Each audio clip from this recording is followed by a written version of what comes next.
Yeah, that's good. I like that.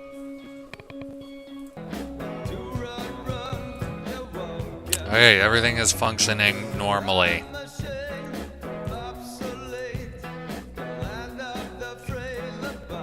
Time to start streaming.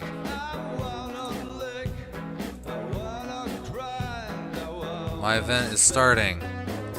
That must mean everything is running and whatnot. Okay, good. Functional.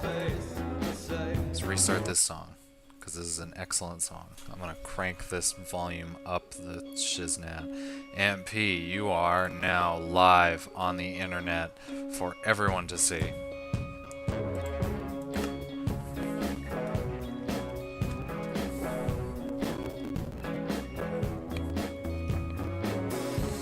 You know what? Neither am I.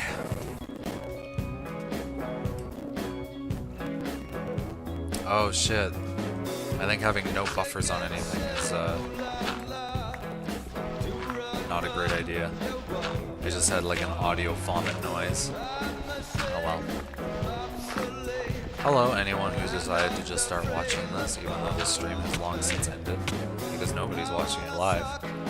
My name is Ryan, and today we are playing Minecraft. I'm doing incredibly boring tasks such as collecting clay. I can only record this for 4 hours, which isn't going to be enough time because I have a problem and I'm going to be playing this game way too long. Put my pants back on, it's making me feel uncomfortable. Yeah, I gotta fix this audio. Let's do this real fast.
Hello?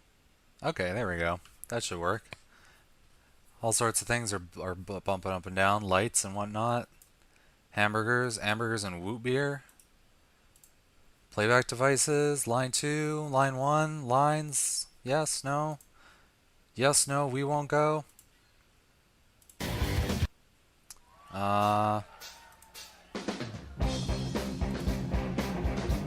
Yep, that's a thing. Hello? Okay, there we go. That should... Okay. Hello, ShadowWolf3414. That is an excellent username. Sorry, my audio. It was working, but then it wasn't. You know what? It's streaming. It's tough. It's really difficult, which is why thousands of people on Twitch do it every day with no problem at all. Hello. How are you? This is Minecraft. It's boring. Collecting clay. I apologize because the stream is about 1 minute behind.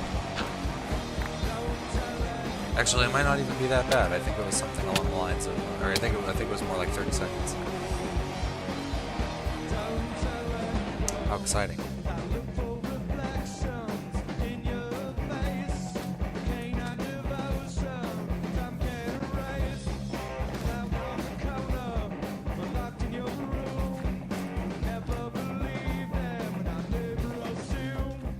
I don't know what to do with my bed. It's gonna be nighttime. It's gonna be nighttime and I'm gonna die. Why did I not take my bed with me?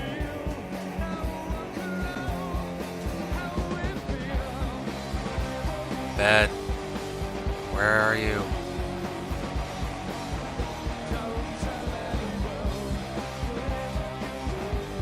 Where have you gone, bed? All of this streaming nonsense has ruined my sense of direction.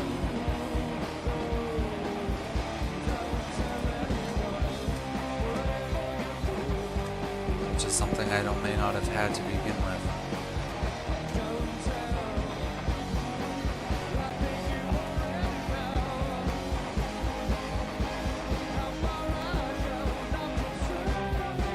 Light, I see light. I see protectuous light. I see. I'll have a cave, or I'll have an overground lava thing, and a bunch of trees and creepers. This is a great situation for me to be in. Just hang around. I'll hang out right beside this lava.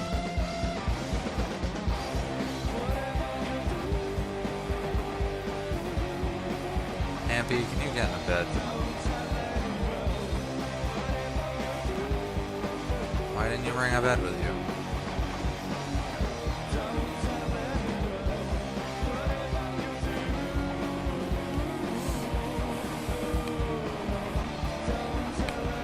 Oh, look at that. You're rather clever. I don't like this.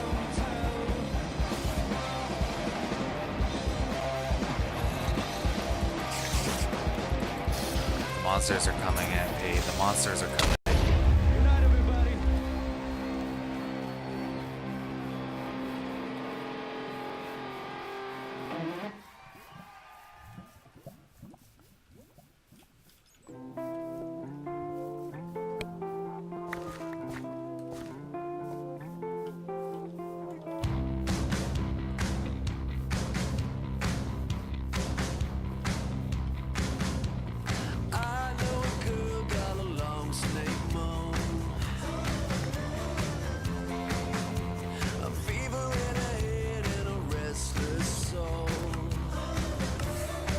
Yay.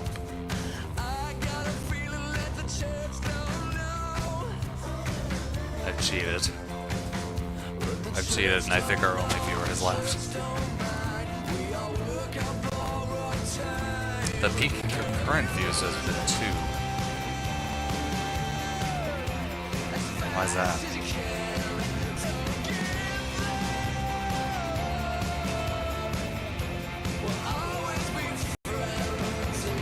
Oh man.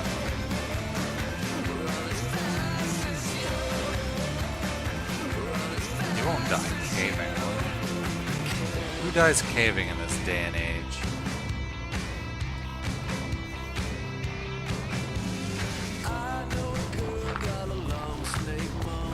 I still don't know what to do with my bed.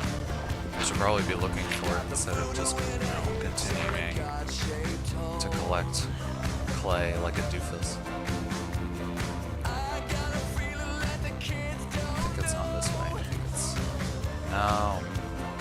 No.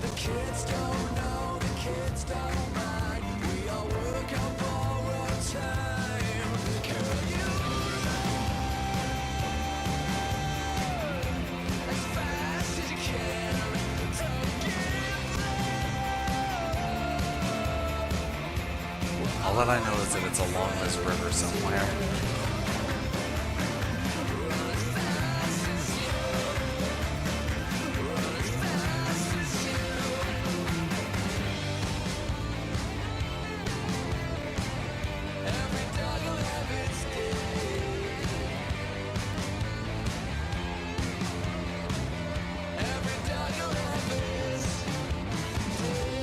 Oh, there it is.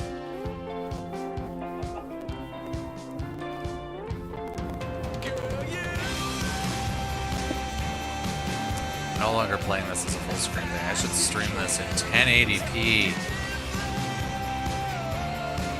which will probably only increase the time it takes for this to get to any potential viewers.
How does UK Striker, like, have enough patience to collect shit like this?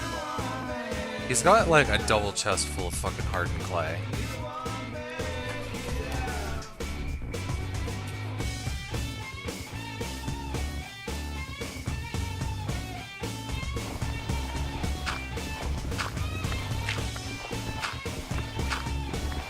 And he's someone where, if one were to describe him, I don't think patient would be one of the first words that comes to mind, if you know what I mean.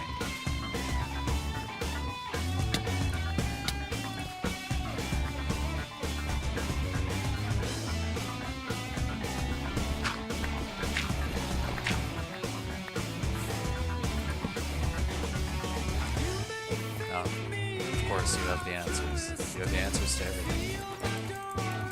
Squid! Out of the way. I need your delicious black goo.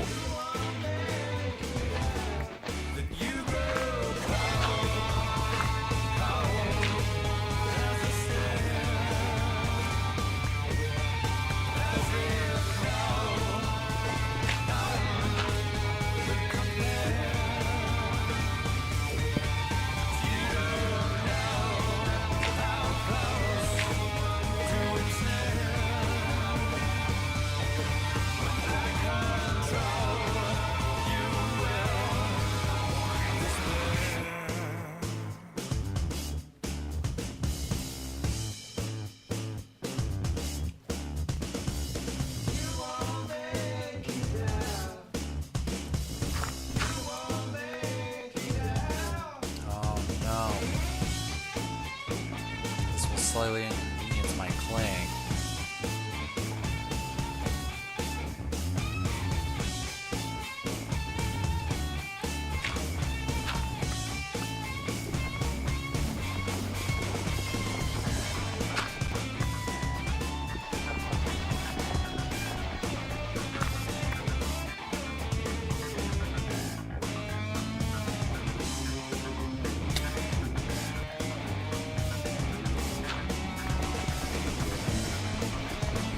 So why am I streaming, playing on YouTube?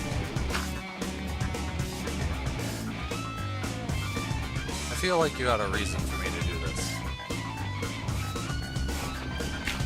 Even if you don't know it right now, I'm sure you'll think of it later.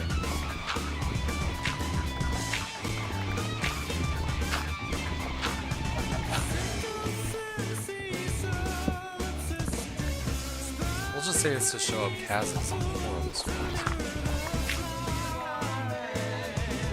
I don't do Minecraft videos because Minecraft videos are bad and you're the only person that likes them. Everyone else is a few bots. Thumb bots, thumbs up bots, bots that thumb stuff up. You can find those at most sex shops.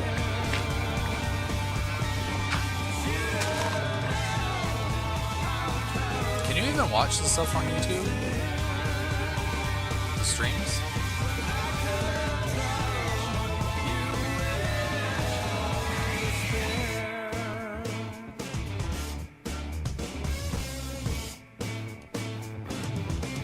I was under the impression that they worked with the HTML5 player. I remember them saying somewhere. Maybe that's a future thing.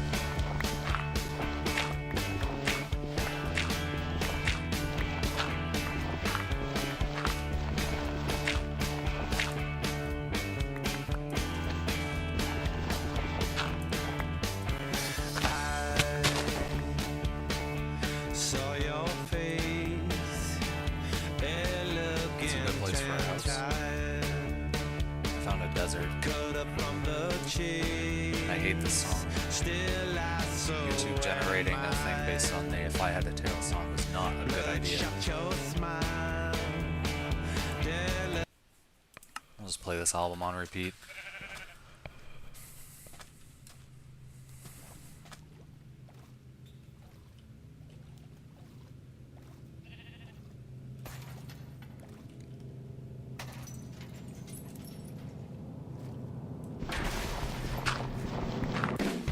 Oh, can clay even generate here?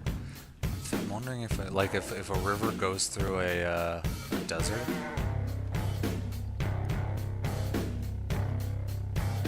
Oh, yes, it can.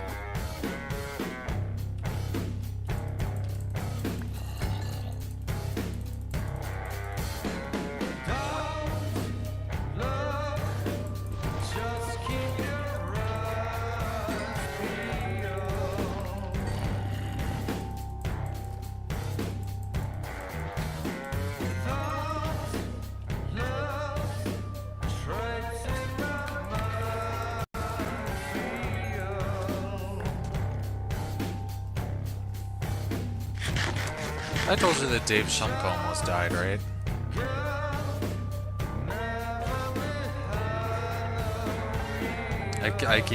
I'm losing track of who I've told because I've been telling everyone at least twice. Can you imagine, man? Shot in the face. It would be like, but this is our entertainment venue. I don't know what I'm saying.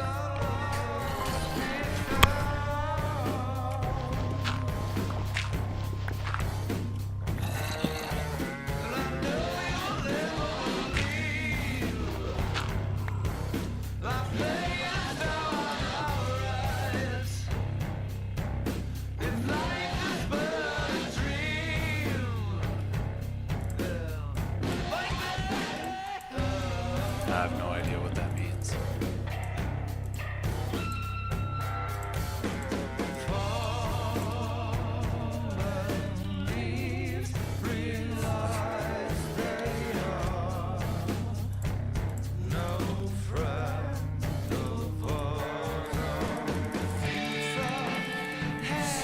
Get in your bed in a moment. And that moment is now.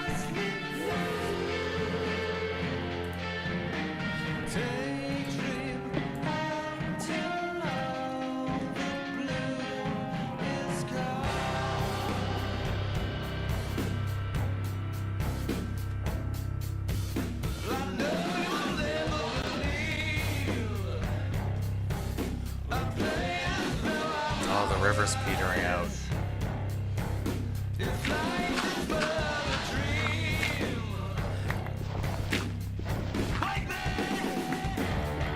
got the last little bit of clay at the end of this river. 1, 2, 3, 4, 5, 6. 6 stacks plus 52 clay. In that river. I guess that's enough, right?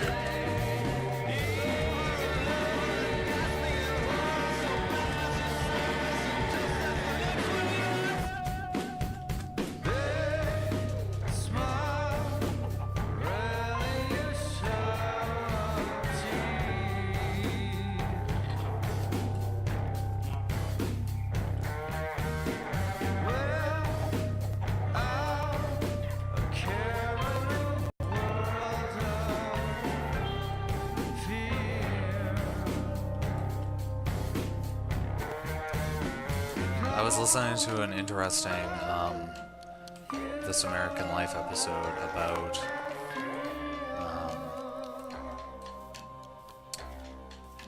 gambling.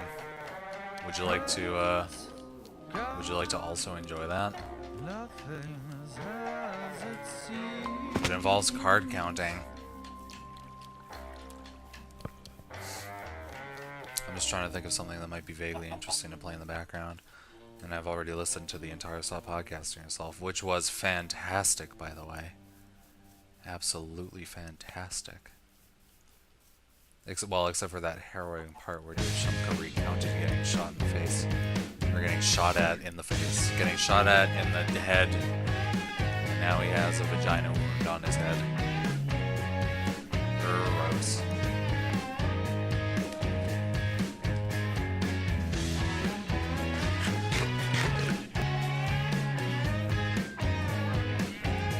Yeah, I think I'll do that. But you're gonna be listening to my Minecraft noises also.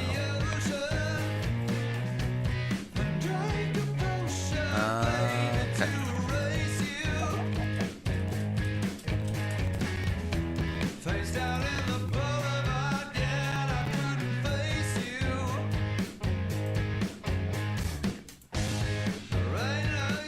This podcast of This American Life is supported by MailChimp, celebrating creativity, chaos, and teamwork since 2001.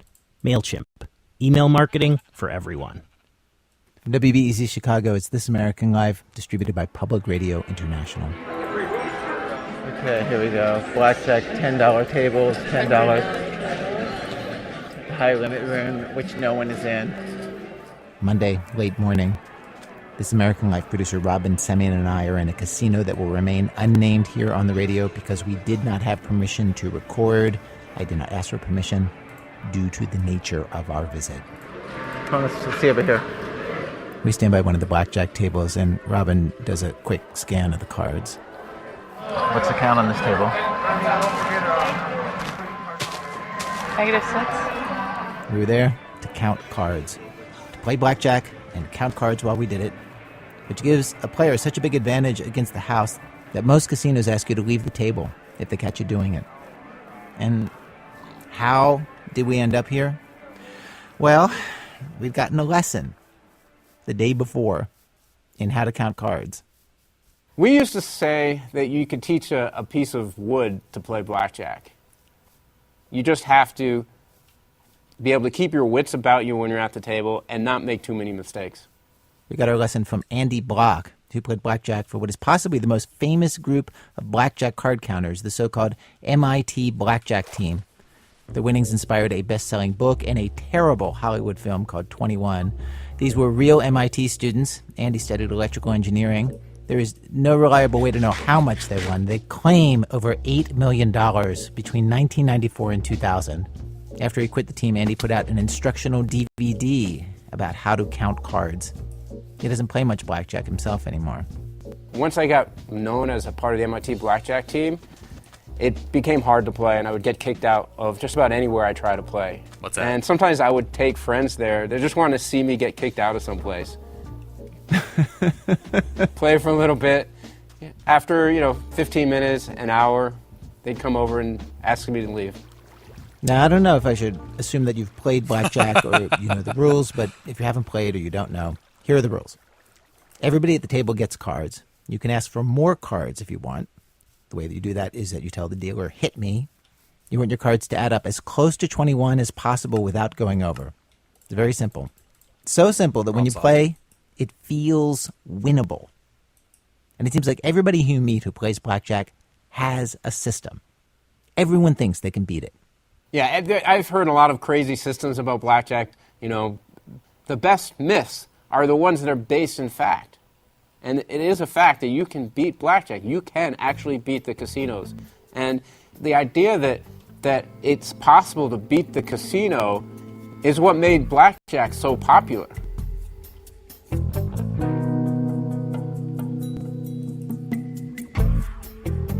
I think this is what makes blackjack so special, is that you think you can beat it. But of course, as soon as you start to think you can beat it, it gets you into trouble. Here's how diabolical blackjack is. Unlike most casino games, if you play blackjack correctly, the casino barely has an edge. The odds are very close to 50-50. You'll win almost half the time. So the dream of winning is right there in front of you, just out of reach. And if you did have a system that could beat blackjack, imagine what that would mean. It's like the money is just sitting there in casinos everywhere, all over the world, huge stacks of chips and $100 bills waiting for you to take them home. No job, bad economy. If blackjack is beatable, your problems are solved. Today on our program, we watch people run after that dream, including some fine, upright, God-fearing people, including Robin and me. Stay with us and good luck with that ace.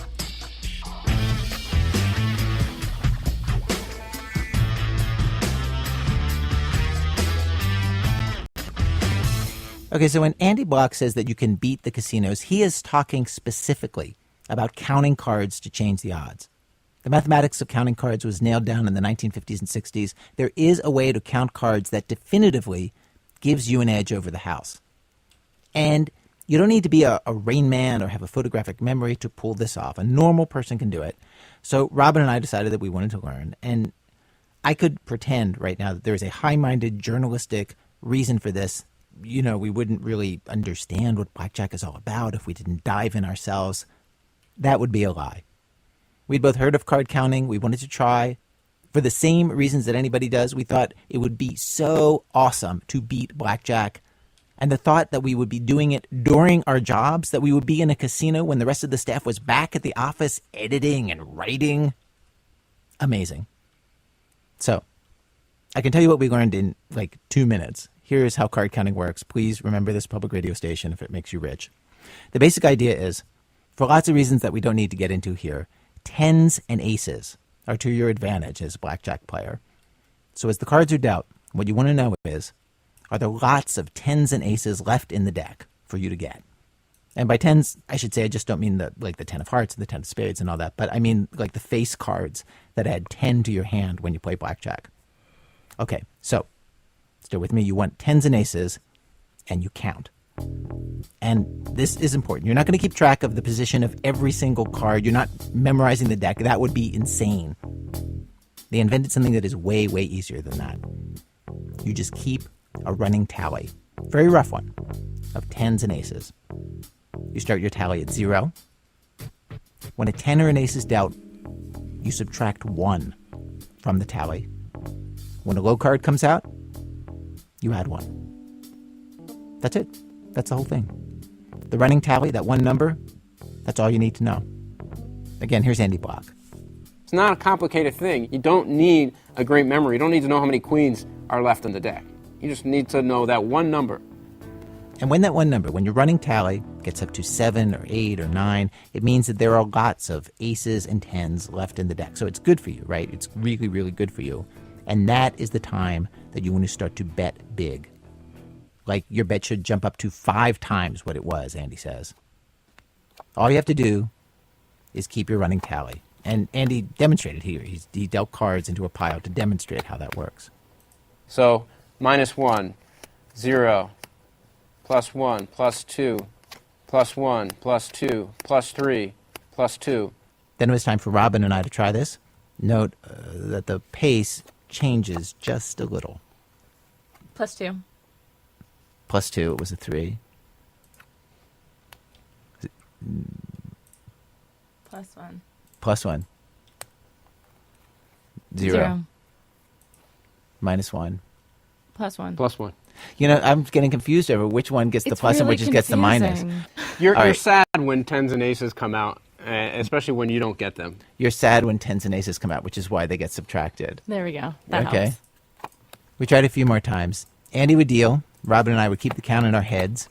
At the end, he would ask us the count. Okay, what you got? -5. -2. -3.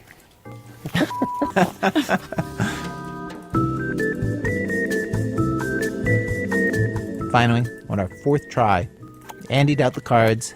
We kept the count in our heads. And at the end, -8. that's what I have too. All right, you guys both win. -8. Shut up. Well done. My heart's racing a little bit. You're ready to hit the tables.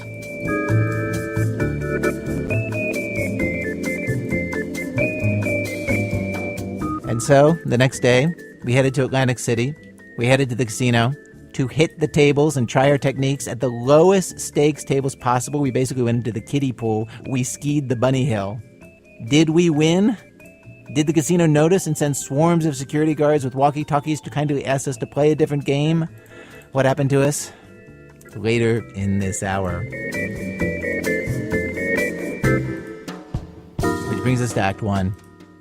Act 1, render unto Caesar's palace what is due Caesar's palace. When you think professional gamblers, you don't think Christians. But there was a team of blackjack playing Christians, no joke. There's a documentary about it called Holy Rollers. They took in $3.5 million from casinos. To do that, the entire team had to know how to count cards. They had skills. But beyond that, what did a Christian card counting team have going for them that gave them an edge? Former Sunday school teacher Jack Hitt decided to find out. The way Ben tells the story, it all began where so many great ideas originate. Reading in the bathroom. It was a book about gambling, and there was a 3-page chapter on blackjack, explaining how to count cards, and Ben thought, I could do this. He waited tables back then, minimum wage work, and he had just had his first kid. He and his wife were broke, and so one day, he came up with a plan to take their last $800 to a dinky casino outside of Seattle. And he won. The first day, I remember making maybe it was $500 or $1,000 in one night, and I've never seen money move like that before. You know, I was used to waiting tables, and every once in a while I would get a $10 tip and maybe make $100 a night.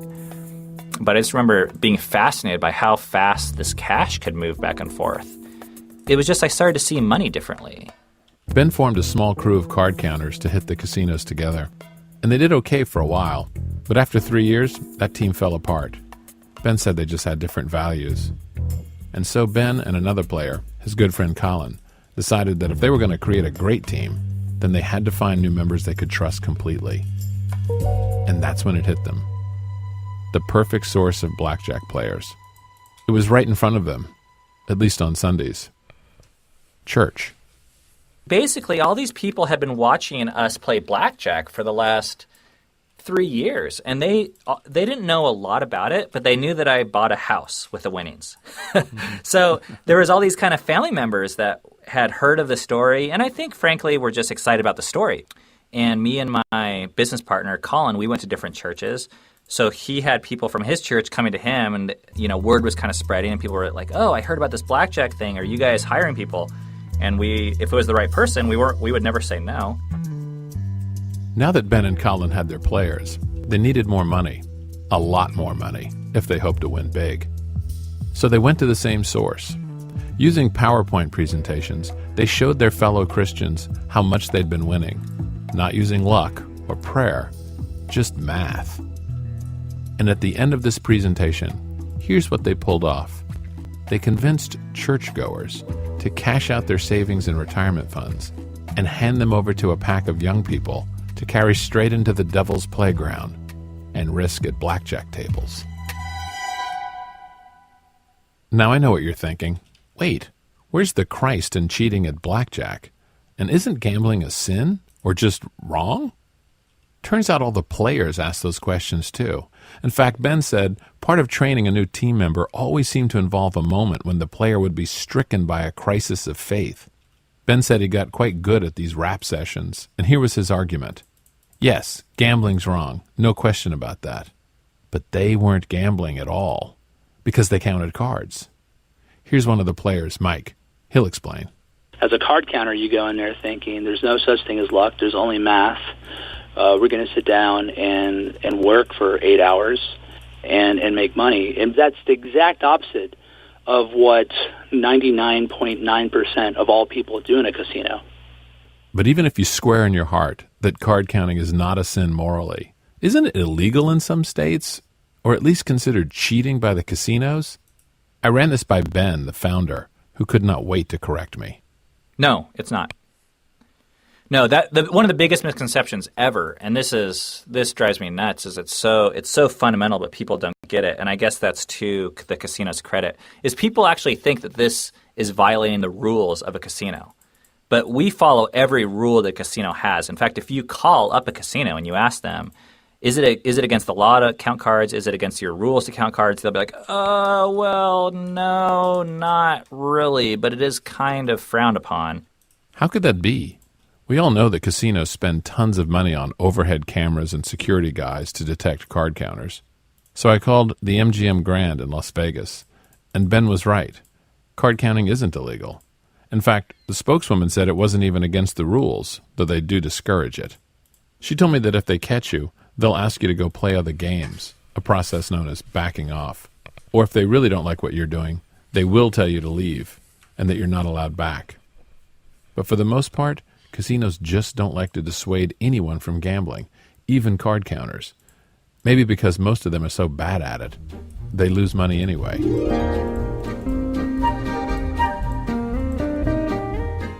And so they pulled it off. Ben and Colin kept training more and more churchgoers, flying the members of their congregation to casinos all over the country. Soon enough, the casinos began to treat them as whales. That's what they call big-time gamblers, rewarding them with comps, free rooms, cases of liquor. They'd come home with amazing stories of winning thousands, sometimes tens of thousands on the perfectly laid bet. Bragging rights all around.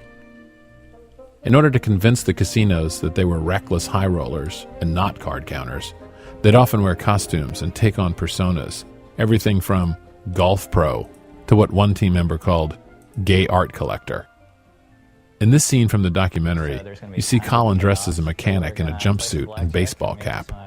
Ben, meanwhile, has gone full-on goth. White face paint, black lipstick with black outfit, and even black fingernails.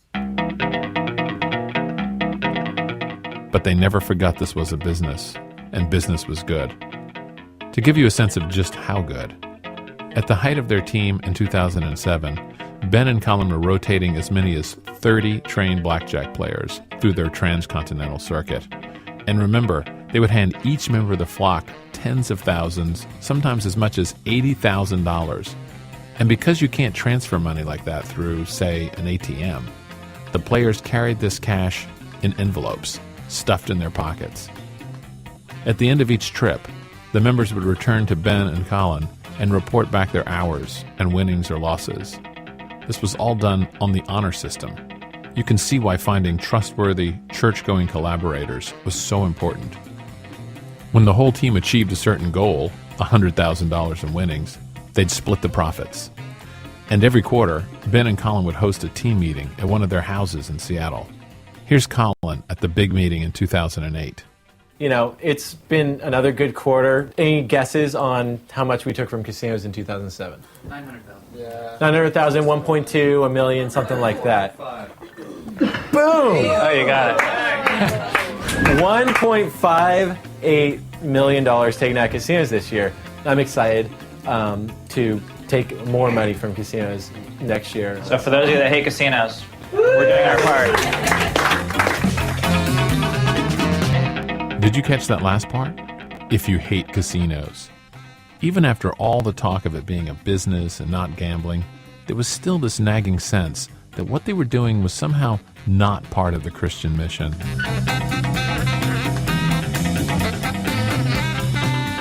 They were bleeding the casinos of evil money, doing their part.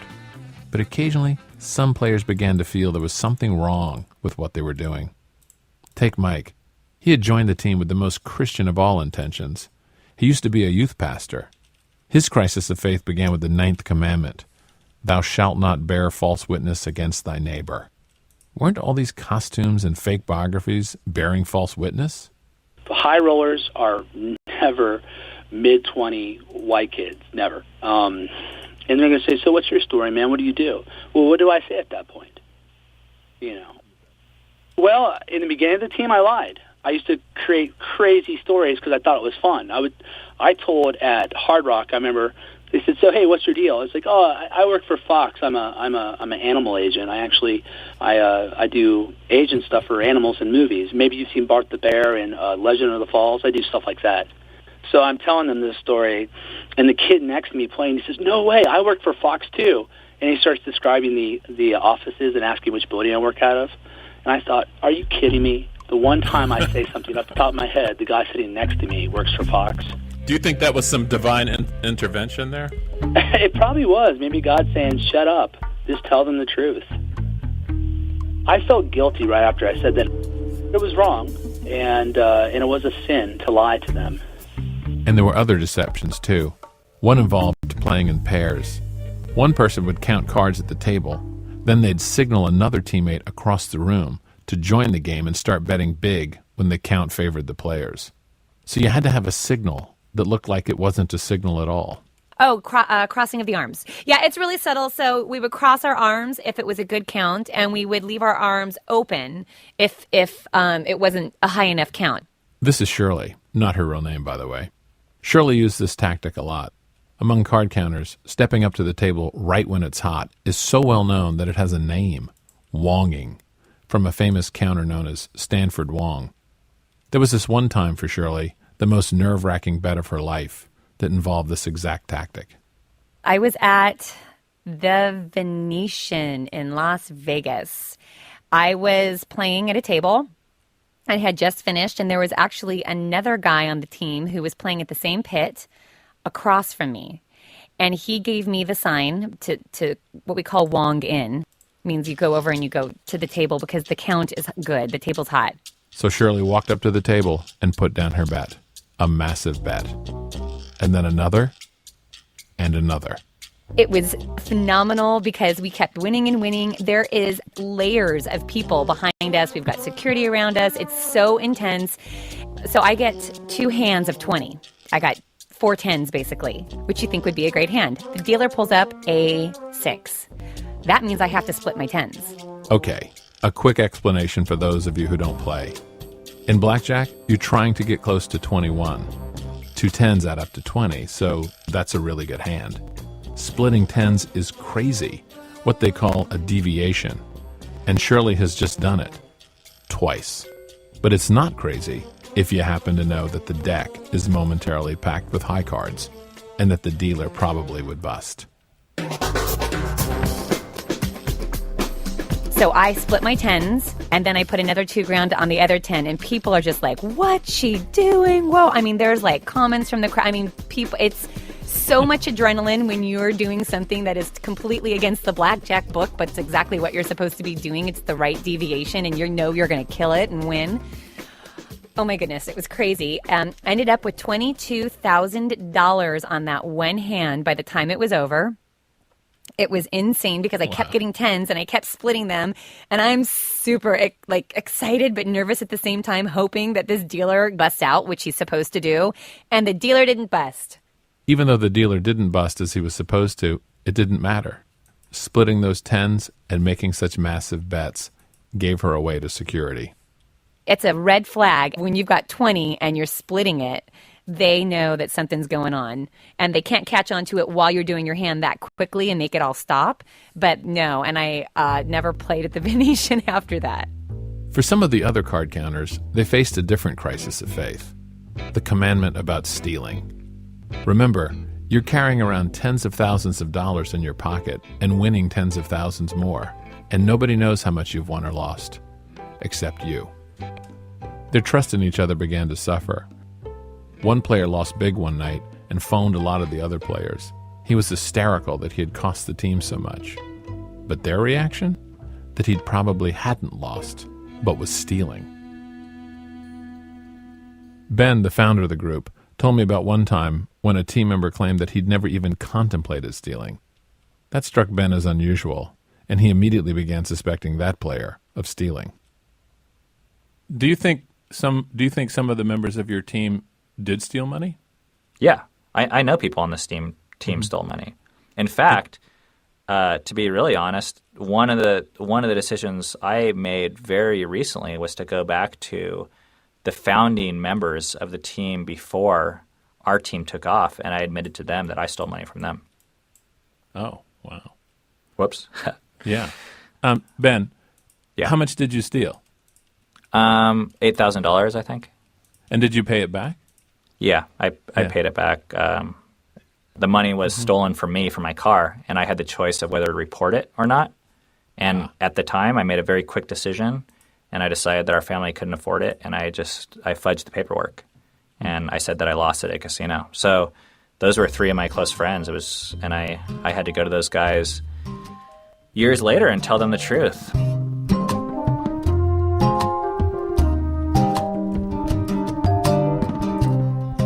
Throughout it all, playing blackjack never stopped being a little strange for the Christians, trying to make money surrounded by almost every temptation.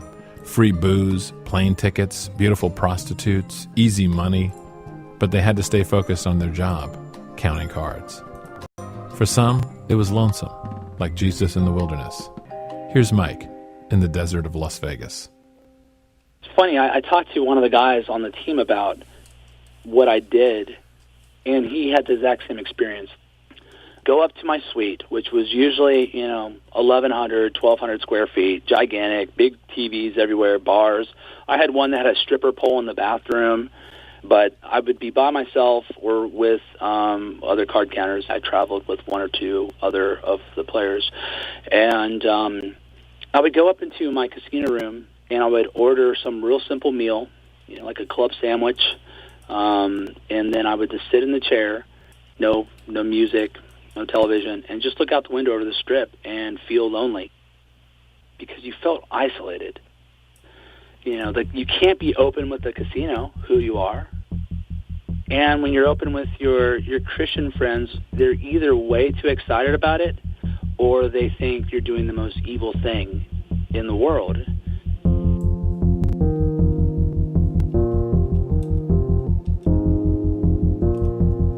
In the end, the church team split up in 2011, and not because any of them succumbed to gambling or any other temptation.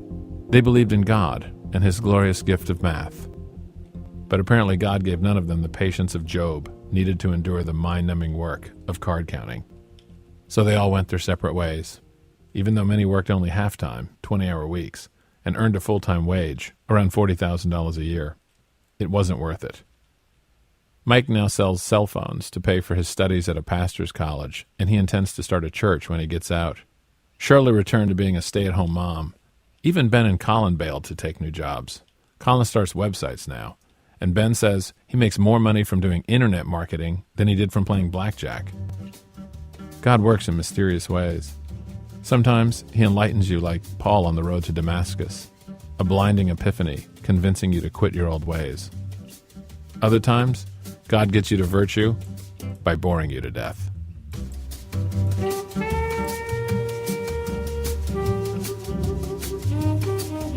Jack Hitt, he's the author most recently of the book Bunch of Amateurs. The documentary about card-counting Christians is at holyrollersthemovie.com.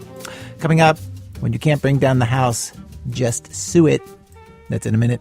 From Chicago Public Radio and Public Radio International when our program continues. This podcast of This American Life is supported by MailChimp. More than 3 million people and businesses use MailChimp to design and send email newsletters. Teams can share feedback in real time to create campaigns and email subscribers. MailChimp also distributes hats for cats and small dogs. More at MailChimp.com. MailChimp. Email marketing for everyone. This American Life, I'm Ira Glass. Each week on our program, of course, we choose a theme, bring you different kinds of stories on that theme. Today's show, Blackjack. Ace 8, -4. 10-5, -4. Queen 9. -5. On the bus to Atlantic City, This American Life producer Robin Semien and I practiced counting cards on these card-counting apps that we downloaded to our phones. There are dozens of these. If you heard the beginning of today's program, you heard that she and I took a lesson in card counting. Now, we headed to a casino to try it out. Robin had mastered card counting much better than I had. I was much better at knowing proper blackjack strategy. You know, how to play the cards, when to hit, all that. In other words, as I told Robin when we got off the bus, So between the two of us, we comprise one competent player. our tutor Andy Block said that one day of practice before we went into a casino would not be enough, that it would take weeks, and he was right. Robin could count the cards, but it was so difficult. It required such focus that she had trouble speaking to anyone at all. People at the table, it was all guys, would say things to Robin. They asked if we were on our honeymoon at one point, and uncharacteristically, Robin said nothing. When we took a break after an hour, we found this empty lounge and recapped. She had a headache from all the non-stop counting. It was so hard. I can't say a sentence. I can't remember how to play basic blackjack. It's weird. Like, I'm looking at these two cards and I'm like, 7 + 5. That's my hand. What's 7 + 5? What does that mean? Like, I can't remember what the basic. Yeah, I just can't remember. And then as soon as that happens, everybody at the table starts telling you, oh, you have a 12. Here's what you're supposed to do. Like, I love how everybody's just jumping in. Oh, yeah, they're all there for me. It was a whole team of guys ready to tell me how to play. That's totally comfortable. Yeah. We made mistakes. Our biggest mistake, I think, was that the count at the table we were at was mostly negative. It was mostly against us. For most of the time that we sat there, I realized later that Andy would have gotten up and found a different table. The real pros switch tables a lot. But we held our own. And at the end of 2 hours, we were in a great situation. The count was 7, and there were 2 decks left to deal. And if you're not totally following this, all you need to know is that was good. That was good for us. It meant lots of good cards were coming. So we boosted our bets, just like you're supposed to, from the minimum bet at this casino, which was $10 a bet. I bet $50. Robin bet $30. Cards were dealt. I got a pair of 10s. She got a pair of 10s. These are, by the way, great hands. You're trying to make 21, and we each had 20. The dealer had 1 card down, and the card that was showing was a 5, one of the worst possible hands for the dealer. Robin and I talked about what happened next on the bus ride home. And then the dealer ended up dealing herself 21. Yeah. She flipped her whole card. It was also a 5. So then she had 10. And then she dealt herself another card, and it was an ace. 21. We should have split our 10s. You would have gotten that ace. Okay, non-blackjack people, splitting 10s is something that nobody would ever do except a card counter. It's what gets the woman kicked out of the casino in Jack Hitt's story.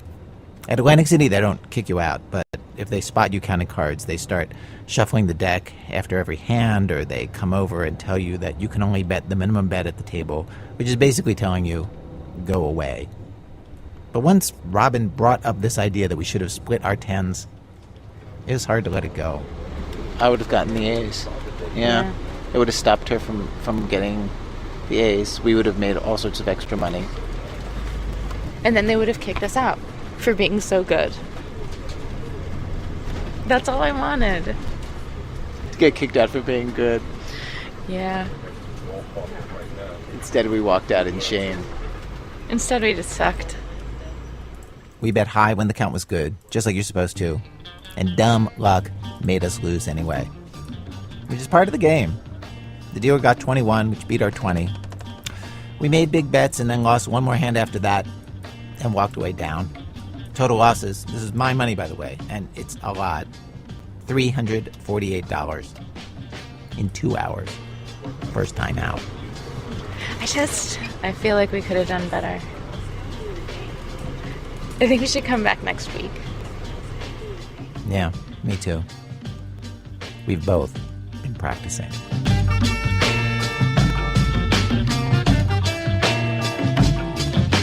Act 2, Harrah's today, gone tomorrow. Now we have this story of somebody who thought that she knew how to play blackjack. She played for years. She didn't count cards, but she says that she knew the basic strategy cold. We've changed her name to protect her privacy. Sarah Koenig tells what happened. One day in 2006, a woman I'm going to call Angie Bachman went to the Caesars Indiana casino and began to lose. She played blackjack. That was always her game. But on this night, when she ran out of her own money, the casino offered her what are called counter checks, like a loan from the casino that you're supposed to pay back.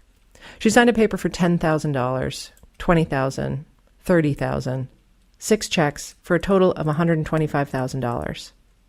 This is not a happy gambling story, so you know what happens next. She can't pay back the money, any of it. So the casino takes her to court, says Angie Bachman owes us $125,000, and not only that, we're suing her for damages tripling that amount, $500,000 in all. This isn't unusual that casinos go after debtors like Bachman in court.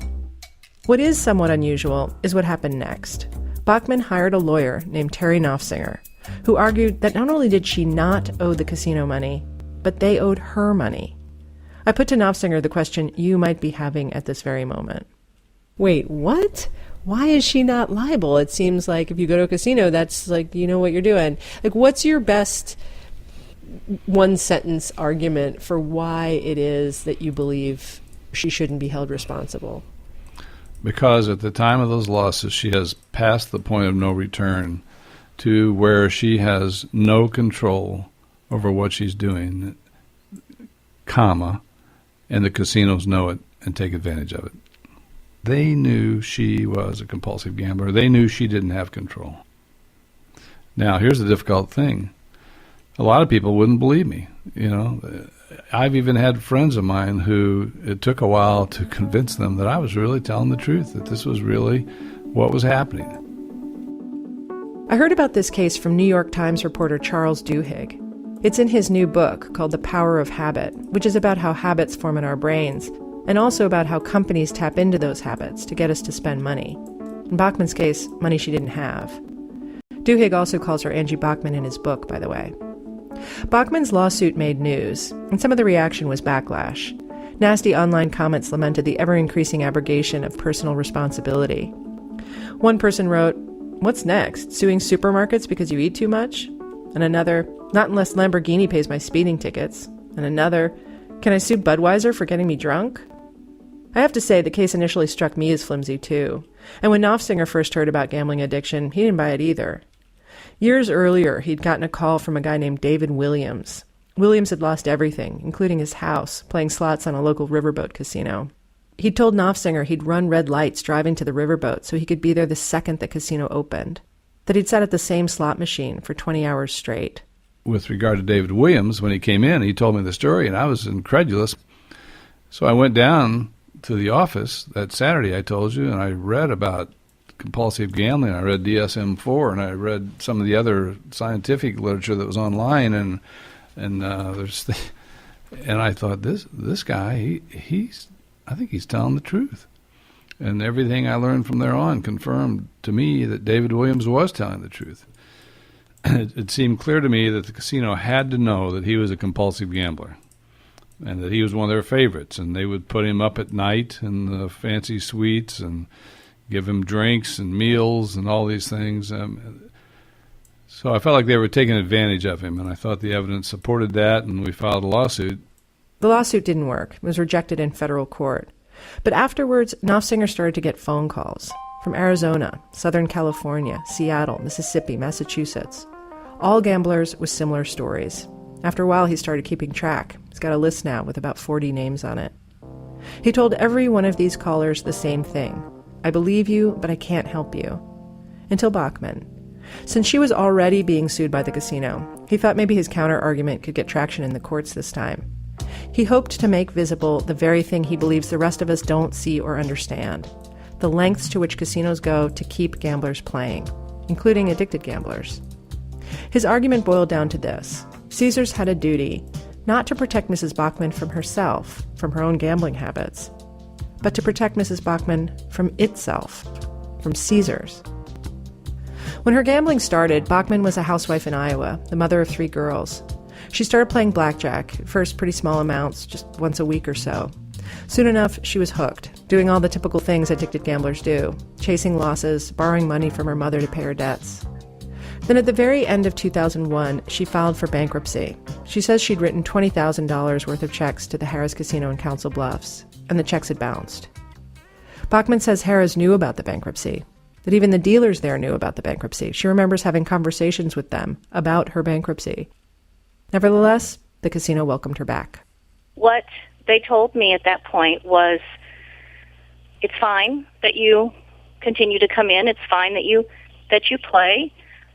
We just, you know that you can't write a check here. We won't allow you to write checks, but, go ahead and continue to come back. Just bring cash. Just bring cash. So she did. Then in 2004, both her parents died, and Bachman inherited close to $1 million. She says the staff at Harrah's in Council Bluffs figured out she'd come into money after she stopped in there one day, and a host took notice of the amounts she was playing. He invited her into the players' lounge, chatted her up. What'd you win the lottery or something? What's going on in your life? Bachman says she more or less told him what had happened and kept betting with larger amounts than in the past. After that, she says, vouchers and coupons and invitations started coming in the mail, with big offers. She'd moved from Iowa to Tennessee by this point, so they offered her hotel rooms for as long as she wanted them, a week, 2 weeks, and gifts started coming too. But Bachman says her contact with Harrah's kicked into high gear after her biggest loss up to that point, which might sound counterintuitive. You or I might think, well, after a pummeling, that's the end of that customer. But in the casino industry, the more you lose, the lovelier a prospect you become. So after Bachman lost $250,000 in one night at the casino in Council Bluffs, the phone calls began. It probably went from a couple of times a week to 5 times a week from various casino hosts throughout the country, really. I have been assigned to be your casino host here in Kansas City, and I was just calling. I know that you haven't been in for a while. Bachman played me a few of these messages from her answering machine. And that you had a birthday coming up. So I was calling to invite you to come to Kansas City to celebrate your birthday. If you need anything here at Harrah's, please give me a call, and we want to wish you a happy birthday on the 27th. These kinds of calls are standard, apparently. Angie Bachman always gambled at Harrah's casinos. The company is now called Caesars Entertainment, since it bought out Caesars. It's the largest gaming company in the world. And Bachman happened to start gambling at the same time that Harrah's began to overhaul its marketing strategies. Harrah's knew how to track each gambler's habits through total rewards cards that each gambler, including Bachman, would use throughout the casino. And that told the company exactly how much money each player spent on which games and at what frequency. The company would then use that information to tell them exactly what kinds of perks and rewards would keep certain gamblers coming back, and at exactly what juncture to offer those perks and rewards.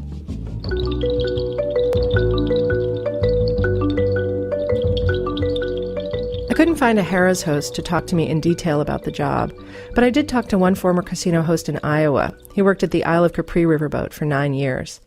He told me he was responsible for a list of about 800 to 1,000 players at any given time, and around half of those he knew personally.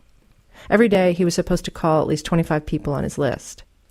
For each player, the casino assigned a dollar figure, which was how much a player should theoretically make the casino during each visit. The host's job is to push up these numbers by getting players to visit the casino more often, and once there, to stay longer. These numbers drive everything, this host said, the comps that players get and the host quarterly bonuses. So as Bachman played more and her bets got bigger, so did her comps. She talks about all the luxuries you've maybe seen in the movies: first-class plane tickets or trips on chartered planes, free meals, a 5-bedroom suite at the Palazzo in Vegas for her and her family and her friends, with a hot tub off every bedroom, limos, free champagne, clothing, special golf trips for her husband. In Lake Tahoe, the casino gave her and her family front-row tickets to an Eagles concert and also put them on the same hotel floor as the band. They gave her a room with a grand piano and a butler. Anything she asked for, she got. They never said no to anything, no.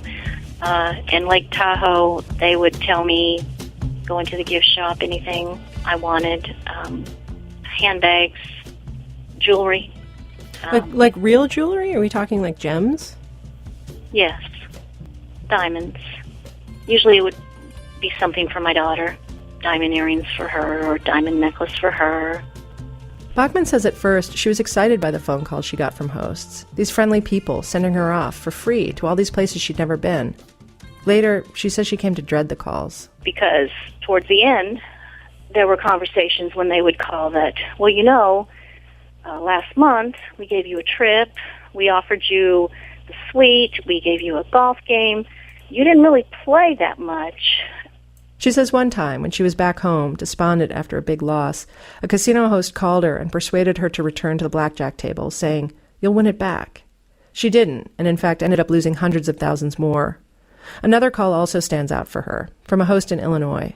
And I said, I really need to not be doing this as much as I'm doing. I really need to slow down. I'm losing way too much money. And he said, his exact words to me were, "My life depends on you coming up here this weekend." And I took that as his job depended on it, on getting me up there. And I would feel guilty that I owed them more play. I know it sounds insane. It is insane. I was dealing with the guilt that I wasn't playing enough to repay them what they were giving me, and then the guilt of I shouldn't be doing this.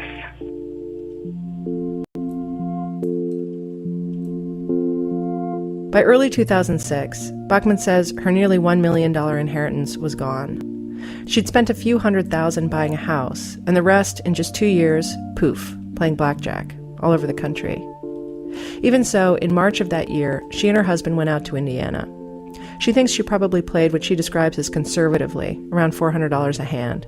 They were drinking. She says the drinks were strong. Her husband went up to bed, but she gambled all night and into the next morning.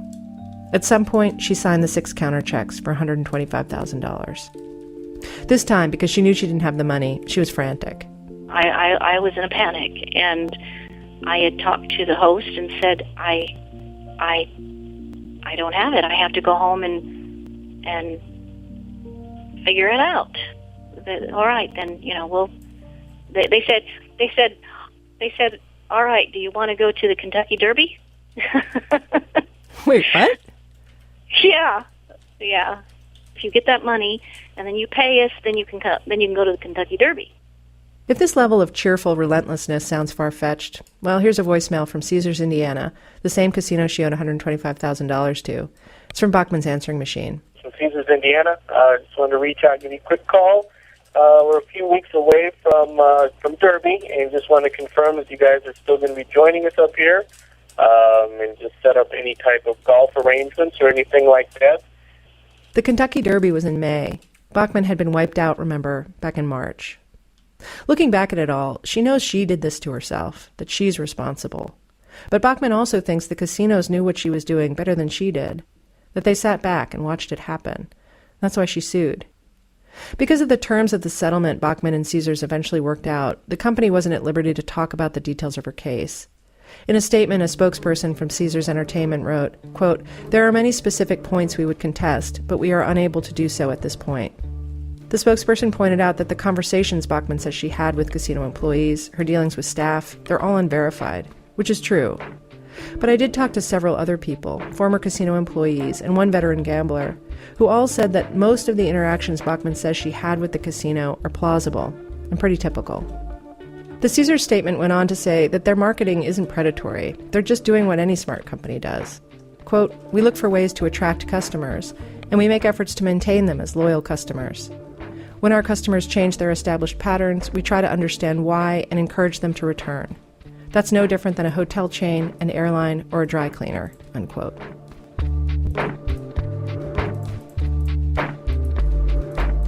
Gary Loveman is the CEO and president of Caesars Entertainment. Loveman was a Harvard professor who came to the company to design and implement the marketing strategies targeting customers through the Total Rewards cards I mentioned earlier, which changed the industry. Last fall, Loveman talked to our colleagues at Planet Money for a different story about marketing. But he also addressed this problem of addicted gamblers. He was categorical. He said the company does not want them as customers. We do not wish to be in the business of serving addicted gamblers. I have 75,000 people that work with me who go home to their families and kids like I do. None of them want to go home thinking that they've just helped an addicted gambler do further harm to themselves or their families. So our objective is to try to identify addicted gamblers as best we can and encourage them to seek treatment and help. And to the degree they're willing to identify themselves as addicted or troubled gamblers, not serve them in any fashion, not market to them, not lend them money, and where the law allows, not permit them in the casino. Well, maybe. This is Christian Kunder. For about 6 years, he worked at Caesar's Palace in Las Vegas, both before and after it was taken over by Harrah's. Did you ever serve gamblers that you knew personally, like you knew or suspected that they were addicted? Yes. You did? Yes. There's a lot of people that come through that were obvious. I've seen players gambling, and I go home, come to work the next night, they're still there in their same clothes. It's in the same seat. And no one's saying anything to them? Absolutely not. Kunder's title was assistant casino manager, what's more commonly known in casinos as a pit boss. At Caesars, he typically worked the high-limit room. Depending on the night, he was in charge of anywhere from 30 to 100 dealers. I asked him about Loveman's quote. So when he says we do everything we can to identify, our objective is to try to identify addicted gamblers as best we can and encourage them to seek treatment and help, that's not true? Not one bit. Not the slightest part. In no way. The only time they'll approach a player is if they're suicidal or something like that. Kunder says the way it was supposed to work was that a designated person, called a casino ambassador, would respond to any gambler showing a potential sign of addiction. So if a dealer or a floor person heard someone say, "How am I going to feed my kids?" or "I just lost my house," they were supposed to call over the ambassador, who would then give the player some addiction literature. Kunder remembers a pamphlet called When the Fun Stops, and a phone number to call. But in practice, Kunder says, it didn't happen. The only exception, he said, was if someone was suicidal. Until they come to us, you can come in every day, and there's really... I could go to my VP and say, listen, this guy's a degenerate. I know he's got a problem. It's not for us to get involved in. What if the guy doesn't have a problem and you're assuming, and he just has a ton of money? You're not going to go and insult somebody like that. Those are people who, a lot of those guys can have you fired that next morning. So, I mean, nobody's going to take that chance. I ran all this by Caesars Entertainment, the supposed difference between their policy on paper and what actually happens on the casino floor. In response, a spokesman wrote to me that diagnosing problem gambling is extremely difficult, even for trained clinicians. And that, quote, we take responsible gaming seriously and train our customer-facing employees to listen to things that customers say that raise concerns about their ability to gamble responsibly, unquote. The company also noted that Caesars was the first to have a national self-exclusion program that allows customers to ban themselves from Caesars casinos. And it's true, Bachman did not ban herself from any casino. If you're not sold by now on the idea that the casino is partly to blame for Bachman's losses, that Caesars wronged Bachman, in the lawsuit's words, quote, by enticing her to gamble even though it knew that she did not have the capabilities to resist such enticements, unquote. Maybe two researchers at Southern Illinois University, Reza Habib and Mark Dixon, can at least persuade you that Bachman made irrational choices about gambling, not because she's an idiot, but because neurons in the reward-seeking part of her brain were overriding her rational decision-making. Reza Habib is a neuroscientist, and so of course does not like to anthropomorphize the brain, but I don't mind saying it. Her wiring had turned against her. Habib's colleague, Mark Dixon, is a behavioral psychologist. His lab at Southern Illinois is set up like a casino. He's got slots, a roulette table, a blackjack table, a craps table. It looks like a casino. Really? Maybe not a 5-star casino, but maybe a 2-star casino on the interstate somewhere. Habib, and especially Dixon, have spent a long time studying what's called the near-miss effect. In slot machines, a near-miss is just what it sounds like. It's when, say, 2 cherries line up on the payoff line, and then the third is about to come but stops just short or just past the payoff line. It's like you almost won, which, of course, in a game of chance like slots is impossible. The results are random. Despite that, gamblers in Dixon's lab will inevitably say that the near misses are closer to a win than a loss, that they like them more than a loss. That reaction is what Dixon calls maladaptive. Because a loss is a loss is a loss. In 2006, Dixon teamed up with Habib to see if they could figure out what was happening to people neurologically when they saw near misses. They scanned the brains of 22 gamblers, 11 addicted, or what they called pathological gamblers, and 11 non-pathological gamblers, as all these people watched near misses on slot machine displays. The results surprised them, because while both addicted and non-addicted gamblers said the near misses felt more like wins, their brains said something different. Here's Reza Habib. What you see in the non-pathological gamblers is that the regions that are activated for losses, those same regions tend to be also activated for near misses. And so the brain, at least, processes these near misses in the same way that it processes losses in the non-pathological gamblers. In pathological gamblers, the same regions that are activated for wins are also activated for near misses. And so these include regions such as the amygdala, which is a region involved in emotional processing, as well as parts of the brainstem, which are involved in reward and dopamine function, which is part of the reward system. So the pathological gamblers are seeing, or their brains at least, are responding to these near misses in the same way that they respond to wins. This is Mark again, and one of the effects of this, or the implications of these data, are that a pathological gambler going into the casino who's actually losing, his brain is firing like he's winning. Disturbing, doesn't it? Yeah, it's crazy. It's way crazy. And so you are experiencing those same sensations as a win when you're not winning. Habib and Dixon say the casinos know all about the near-miss effect, and since the 80s, slot machines have been programmed to capitalize on it. Habib and Dixon said that the near-miss effect happens in all kinds of gambling, including blackjack, and that it's possible that even just an enticing phone call from a casino host could have fired up Angie Bachman's maladapted brain pathways, that her brain could have been reacting to the phone calls as it would to a near-miss, especially if the message was, "Come win your money back."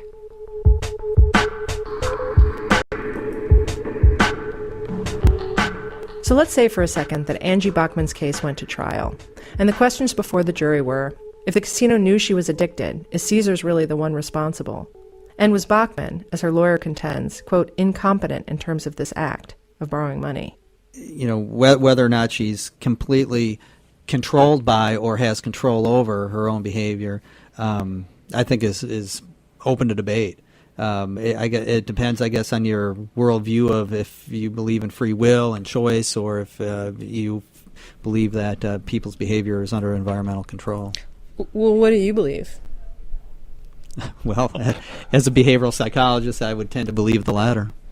Okay, so if you're on the jury, forget me on the jury, say you're on the jury, what are you going to, how would you decide?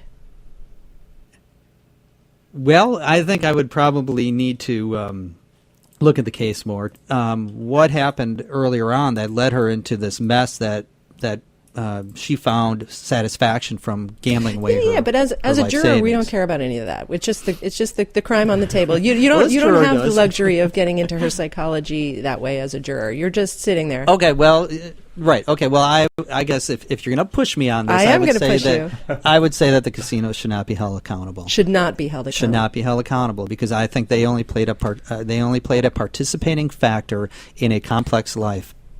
Not guilty. Yeah, I would say not guilty as well. She's guilty. Pay it back. Just pay it back that she's guilty. That's so interesting. That's so interesting. It's not what I would have guessed. You know, I mean, it's very difficult. Certainly, it's not moral. I mean, if we talk about it morally, was it right if they knew and they tempted her further? Probably not. Judge Terry Crone of the Indiana Court of Appeals agreed.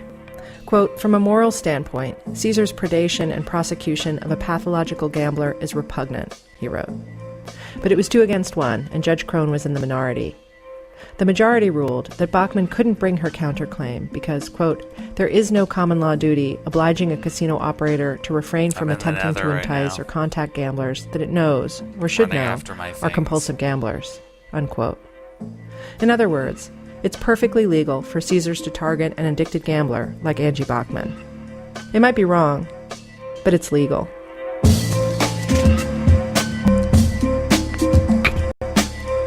Sarah Koenig is one of the producers of our program. Thanks to Charles Duhigg. His book, which is where we heard about this story, is for sale online in many, many places, including his own website, thepowerofhabit.com.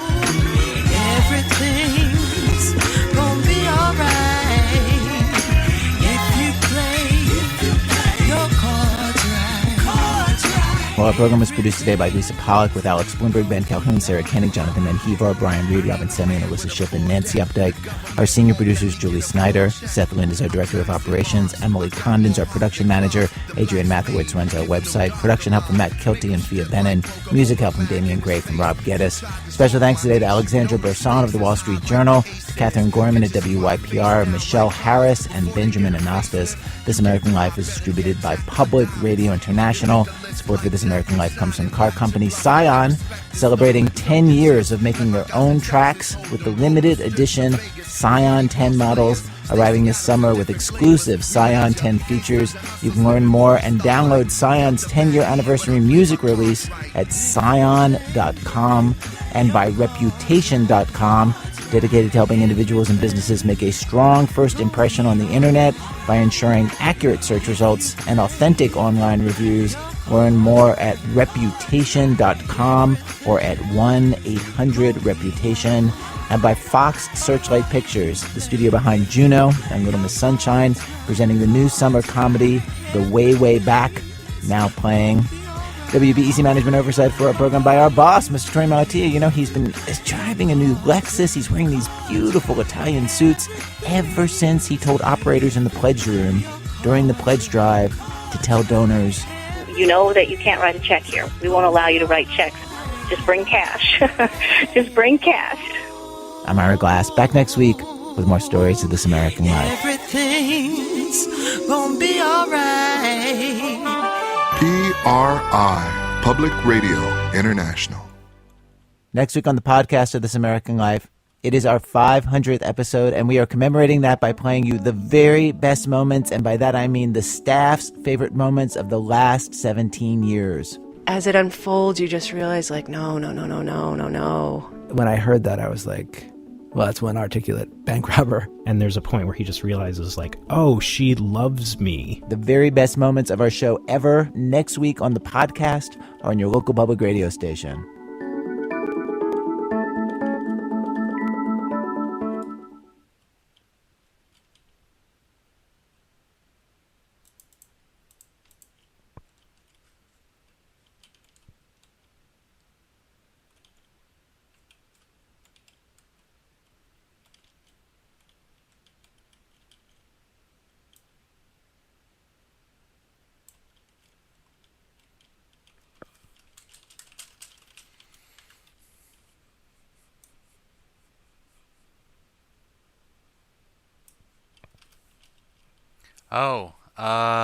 I guess I don't need to type this anymore. Welcome, small amount of viewers. How are you today? Good morning. It is very nice to see all of you. This is Minecraft. I've been playing this game all night. This lava killed me. Look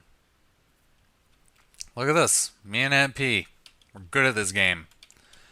Actually, I guess if we were good at this game, we probably wouldn't have both died. Ooh.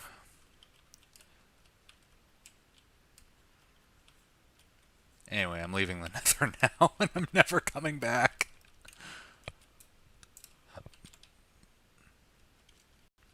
I've learned this lesson quite well, I think.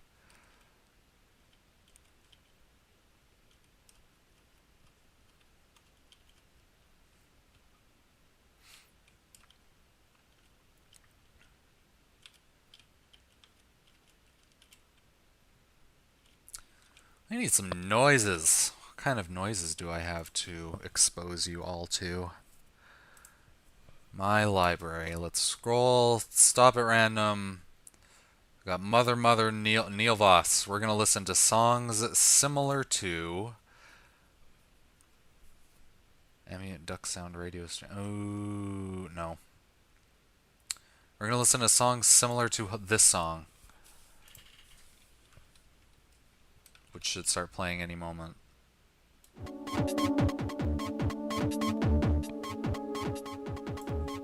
How's that? You're gonna have to tell me if the volume's on because I'm not gonna go check.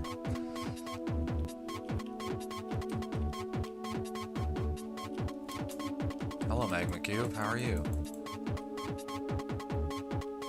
Okay, good.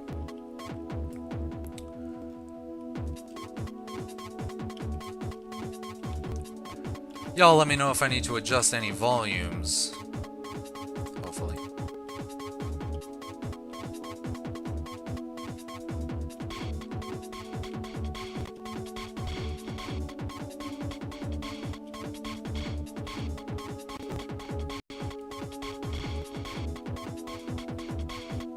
Fuck, I'm lost again. I don't know where I'm going. Oh, yeah, no, I know where I am. Okay. As far as nether excursions go, I've had better ones, but I am leaving this place with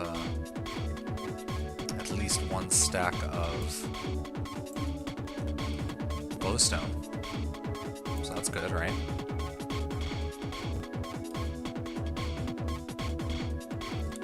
Oh my god, it's a baby pig man! He's adorable! Oh, his face isn't fully formed and it's really scary. So cute.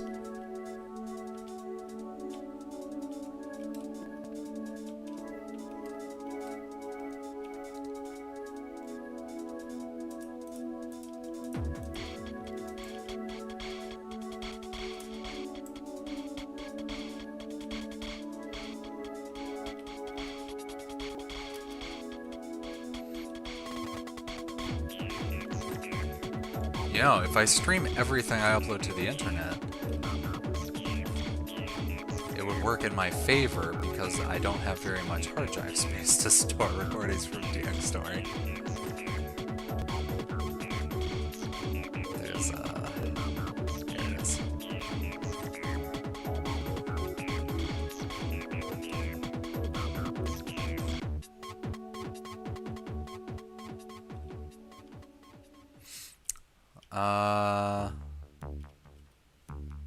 Okay. WW2 Nerd says love it. I'm guessing he means this Tetrasphere song. Well, it's good. I'm glad that the audio levels are all great. Sorry that the stream is like, I think it's like 2 minutes slow right now, roughly. A minute and a half. I'm very pleased that you still listen to my album. I thought only Aunt P listened to my album.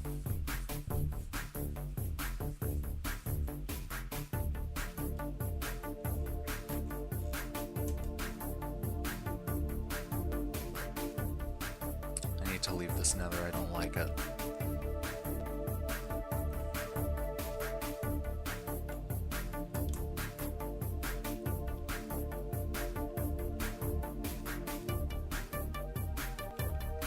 Okay, I'm gonna quickly look up an ugly font.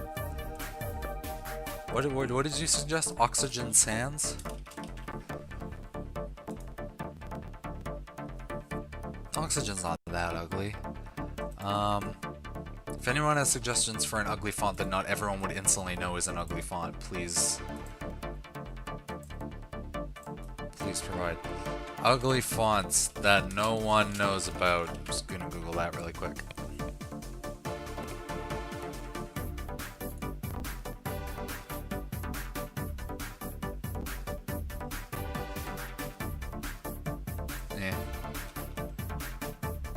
I got someone saying Calibri.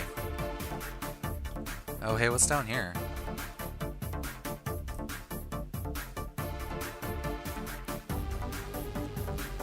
Suddenly I'm not, like, running away from the nether, and I think I'm gonna...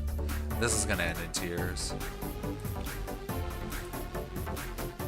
Also, I'm pretty sure if I tried to kill that baby... Oh, goes to nowhere. Great. I'm pretty sure if I tried to kill that baby...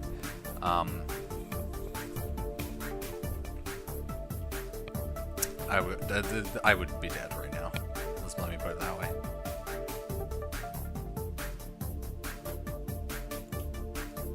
You should use it to make a thing better than Daniel Hayes's, because Daniel Hayes is pretty bad. I think it's because it has a door in it and light gets in.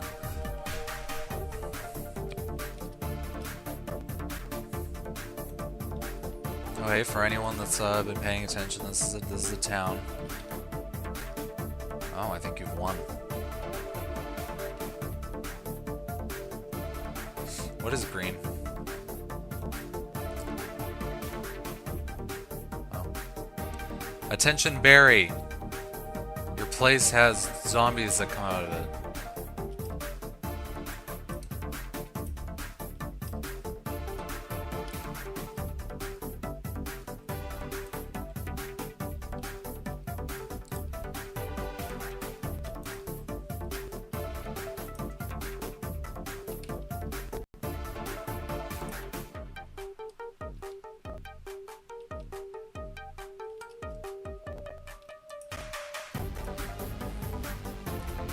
Is anyone else as excited as I am for inventory management?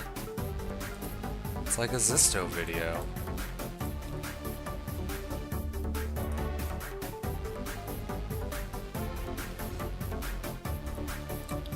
It appears that you have lucked out. It appears that you have really lucked out.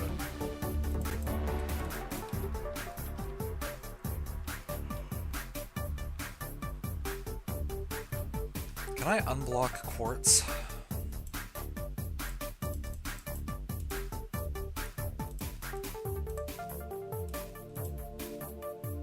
Doesn't appear so.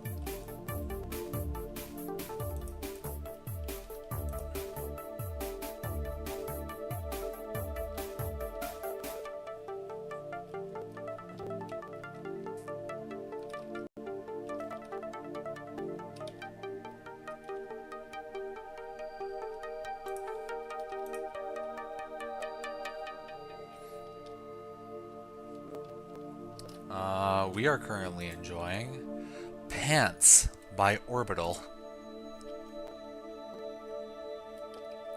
It debuted on the Blue album. The last album they made, I think. Oh no, somebody... That's the reason for this. Why? I'd much rather this weird horse that appeared in my house be able to freely roam. Go. Get out of here. Get out of this spot with my boxes. Okay. Close your mouth. I'm turning Minecraft noises back on.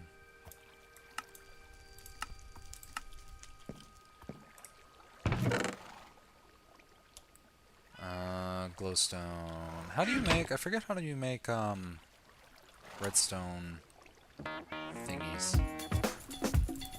Redstone lamps. Okay. Alright. So there's no reason that these should be ores.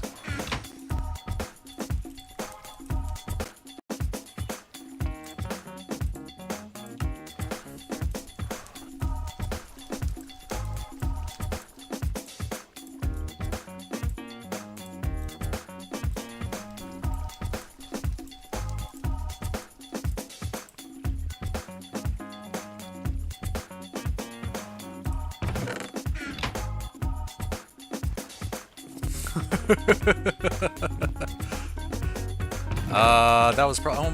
no, it might not have been me.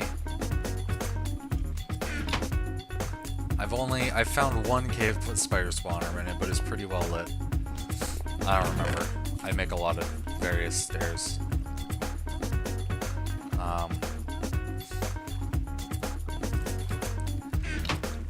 There's a lot of rooms down there, MP. I don't remember.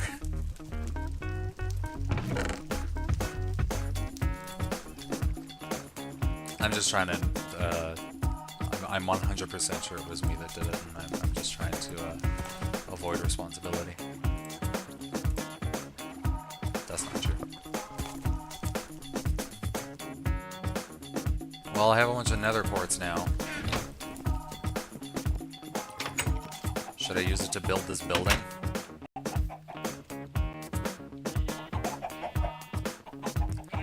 Also, hello, Multidragon999, how are you? That's not... That's literally the worst thing you possibly could have said. That is not... Where my sword is on my hotbar right now. There's also a skeleton in the middle of town. We have failed.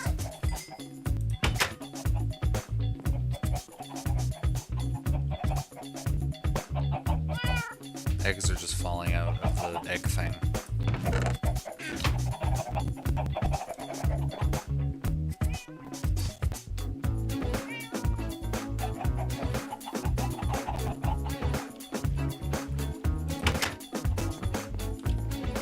And there's a ladder on my wall.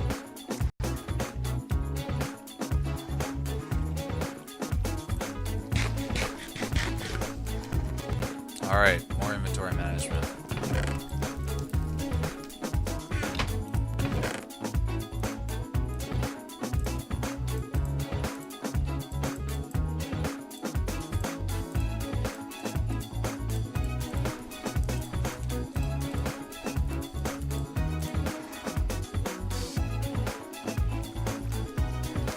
This is pretty good. It's a very nice chest.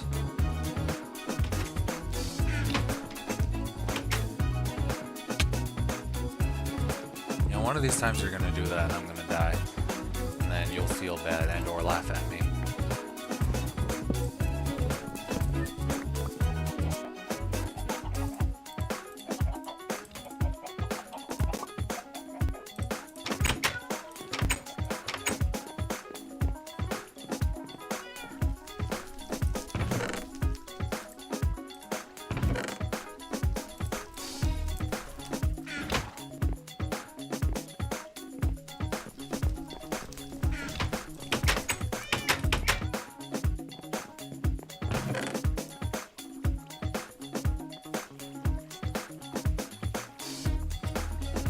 So many cats.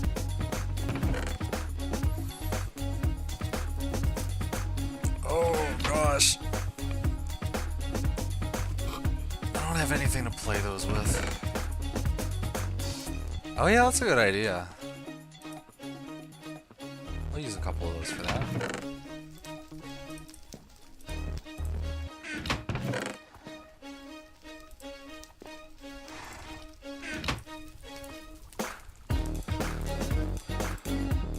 Oh no, I've made too many sticks.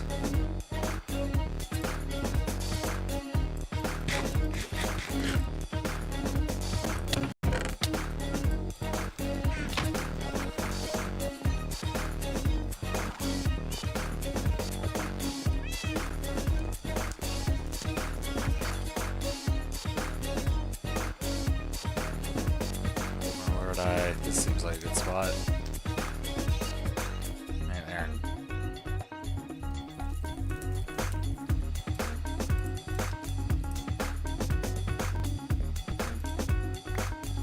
Oh, it's a little bit too presumptuous, I think.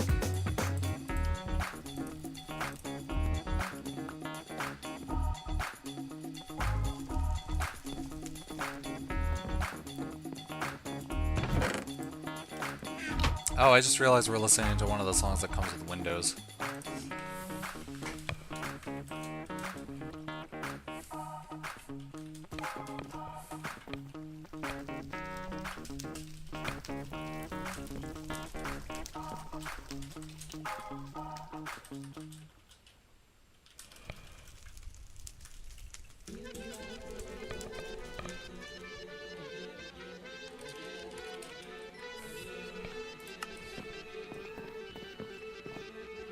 Oh, I'm sure he's lost his eyeballs or something.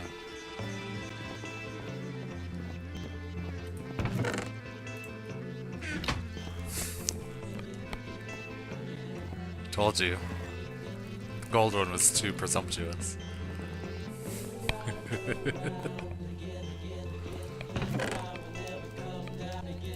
And now I have 44 sticks to show for my efforts.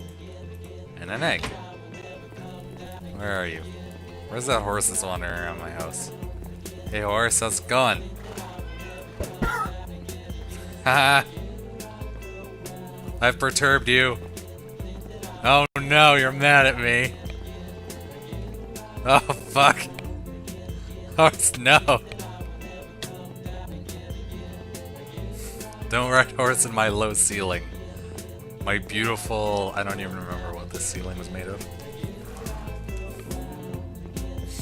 Yes, of course I'll let it out. My horses roam free.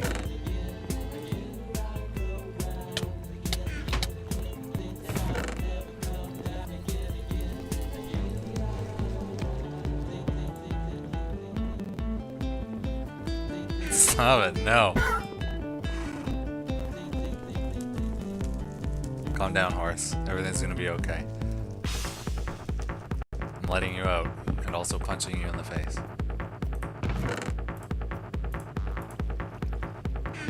I need a box to put rails in. Unfortunately, my box system isn't very good. It only has like 7 boxes in it.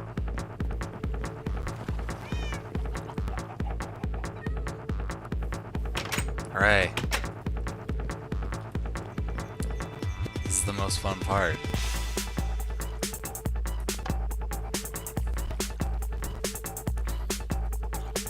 Come on, minecart. No, don't get stuck. You're embarrassing me, minecart.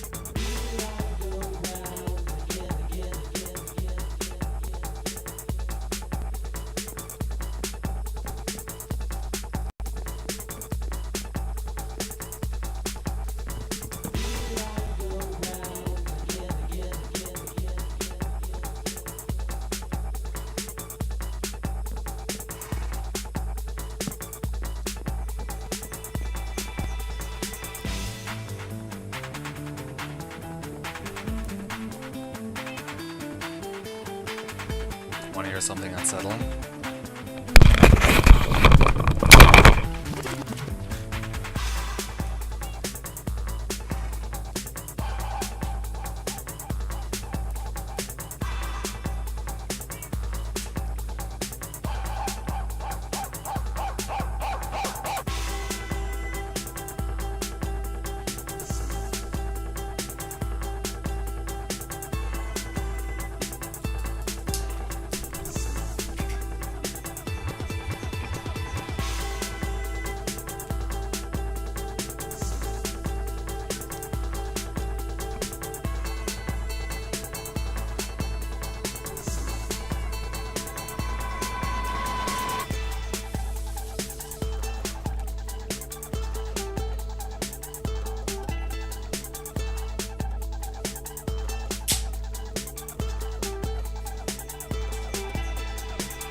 I wasn't rinsing myself. I was rinsing you? This song is a little bit horrifying. Oh, it has someone sneezing in it. Right here. Yay.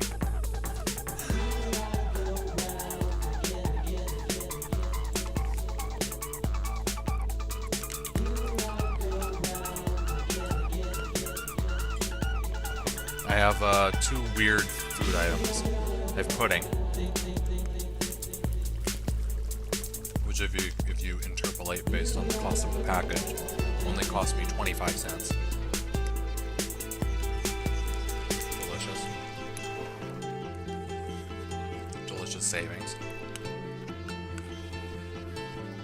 I'm only eating this because I haven't eaten anything except for a orange cream pop.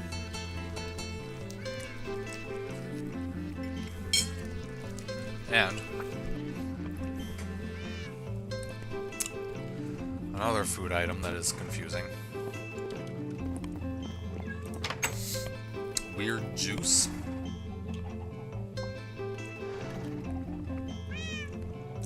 The flavor is tangerine pineapple.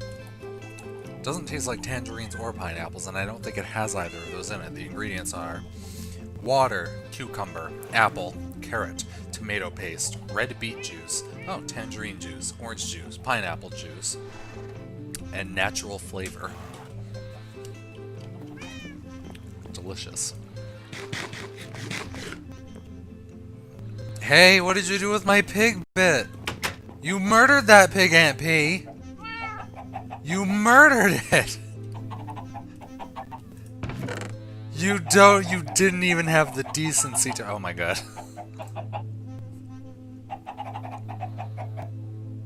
I took one of the stacks of eggs out of the egg machine, and it was horrifying just watching that stack just fill right back up.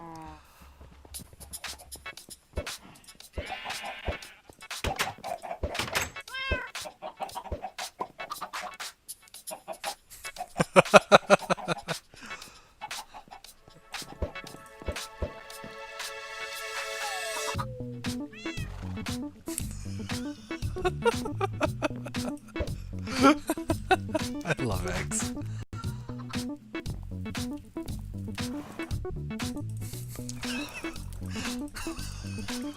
Oh my god. It's Ogdrog XPD! God damn it.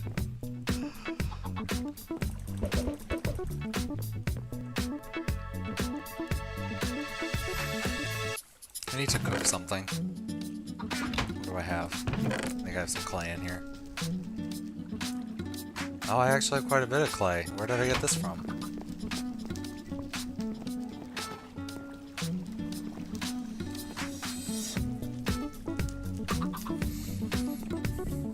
Tweet Jeb. Use your Twitter account.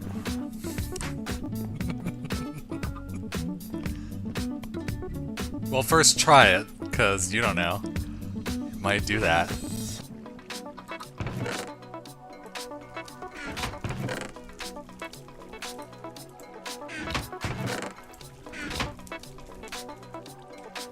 Oh, right, yeah.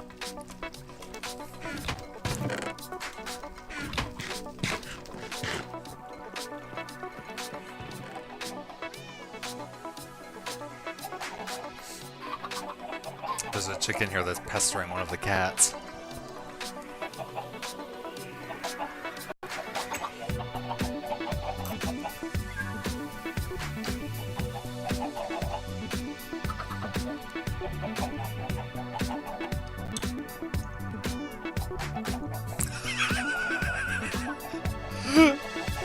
What did you do to my house to make it start spotting these things?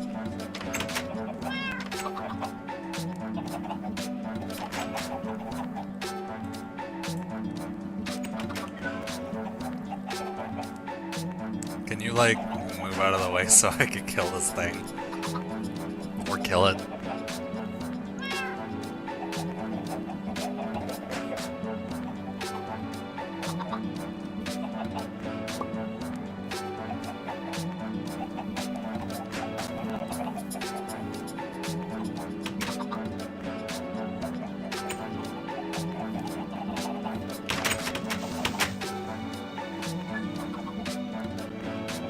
I don't like this at all.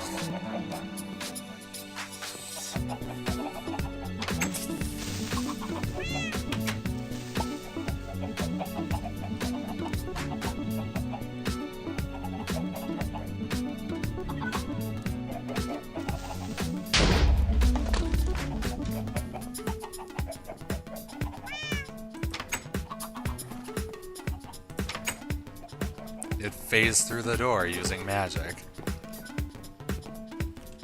Where the fuck did it come from? If it came from in here, I'm gonna flip a bitch. I'm looking!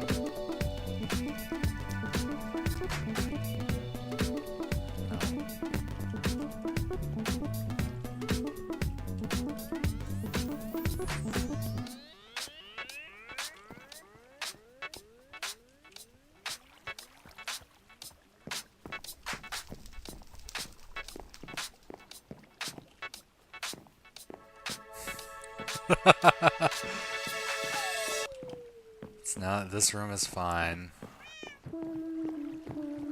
This is fine. It's good. Everything is good here. It's fine. Good. Everything is great. Great and good. Can't jump over.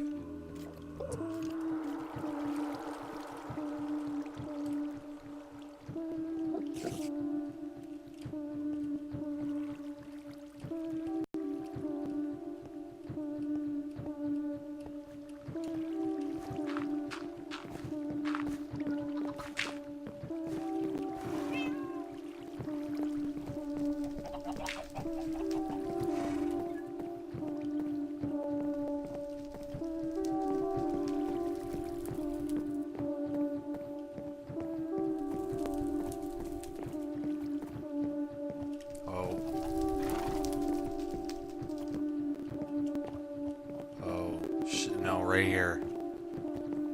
I bet. On top of the... Wait. No, that doesn't make sense. They can't spawn on top of these.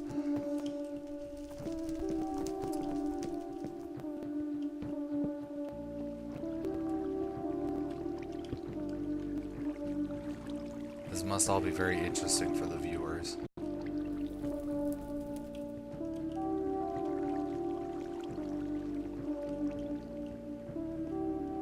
No, this tunnel is good. No, wait. No, this tunnel's fine.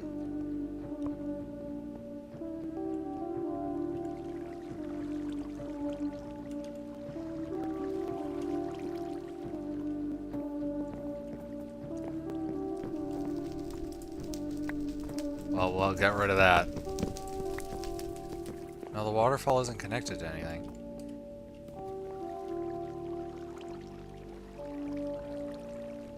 What? Why is this waterfall connected to something?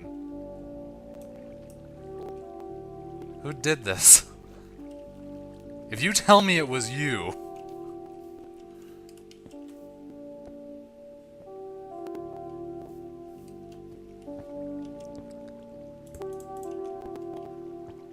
This is very nice, don't get me wrong.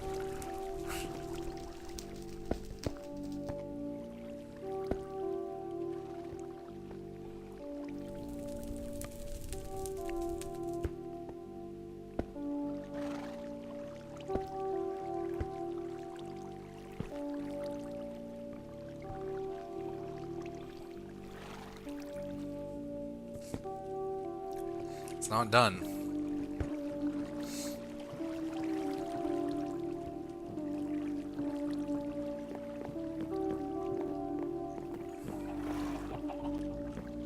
Maybe it came up this ladder that you left open.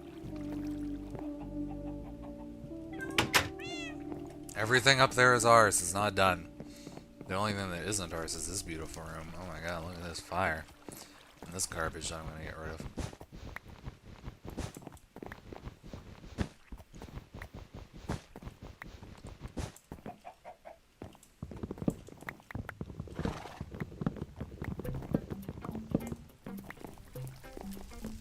I just realized we listened to an entire, like, bad Aphex Twin song.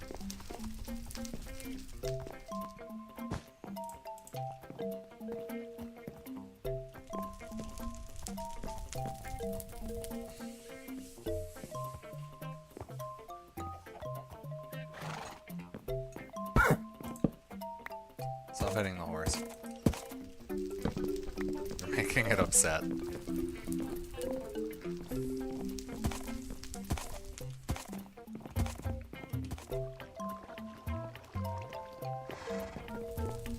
Fisting, there's a lot wrong with fisting a horse. Not the least of which is, what are you gonna do with your hands afterwards? You can't use them for anything.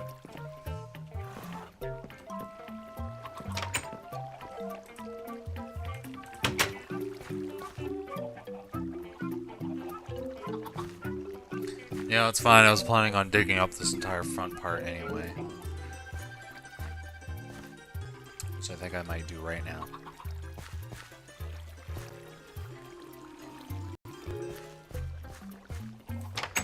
This is going to become less my house and more a gigantic and ugly entrance. This tube is just so sad. Where are we gonna get wheat from? I guess we could probably swap out one of these. No. Yeah, I guess there's, you know, lots of wheat over there. Okay, removal time. Let's go.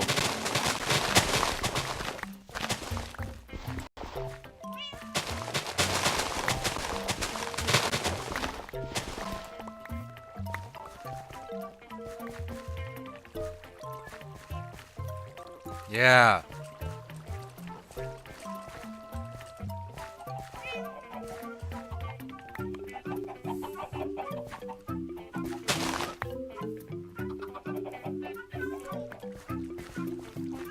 You're listening to the weirdest, like, mix.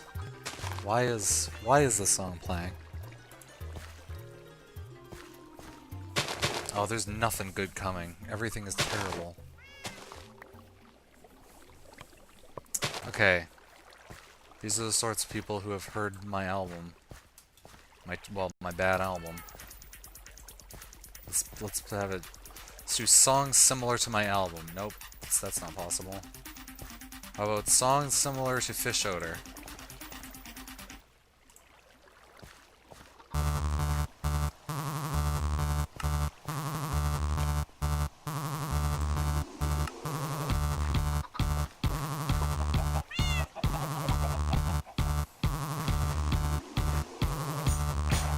Alright, time to do fun stuff to this area.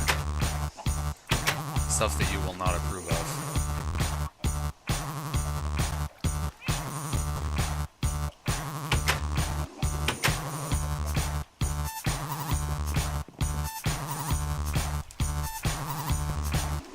Oh, I guess I can get that. Well, you know what? I did that yesterday.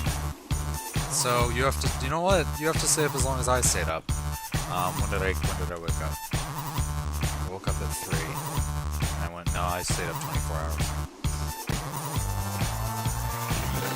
Yesterday, this is fun. I got up at 3. Oh, do you want pants? Silver pants? Well, do you want more pants? Who do you think would appreciate pants?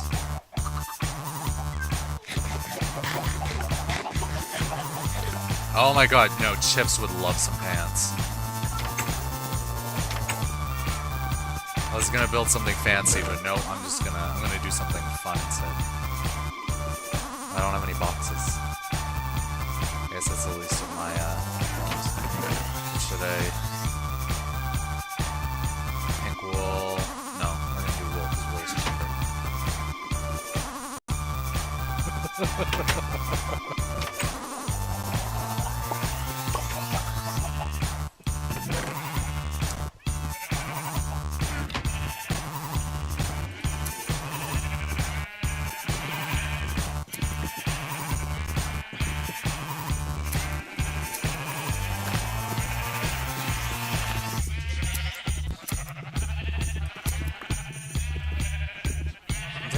Adding another floor to this sheet pen.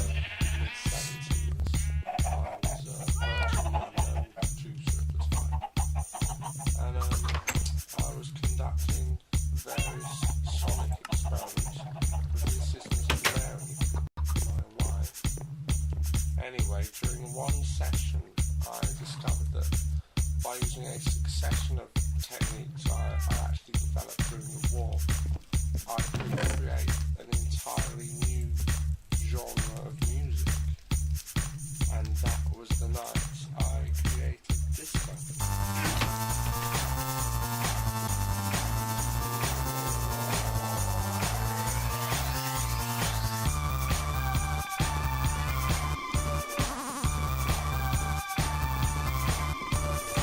No, this definitely is going to need signs.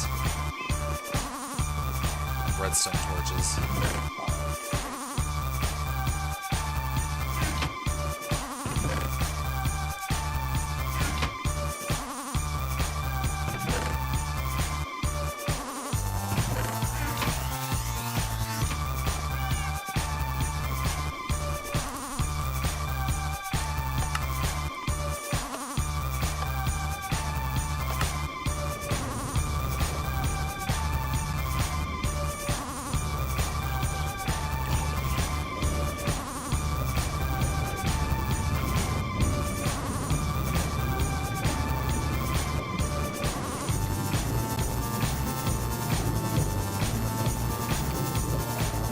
If I can make this rail less laggy. It's pretty good today.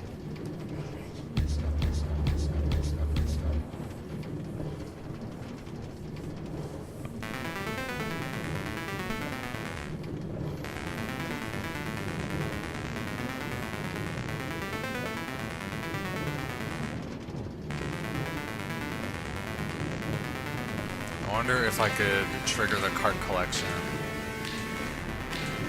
before you sit or before you get here.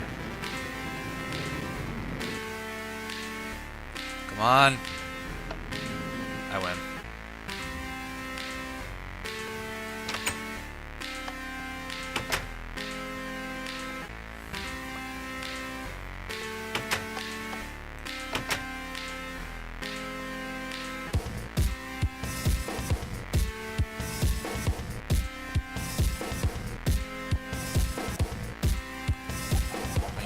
always adding more to it.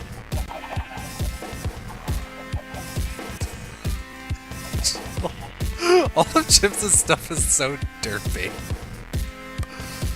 Like, just everything here is just like a huge mess. It's fun though.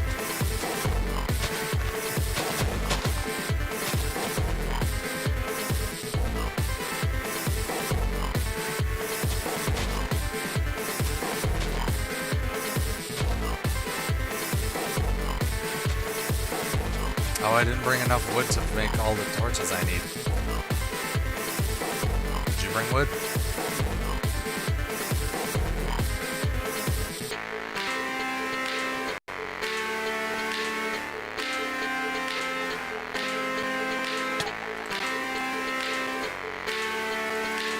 Thanks for giving me a good snack. Fills my day with joy and happiness. Here, in exchange, you can have some sticks. Look at all that labor I saved you.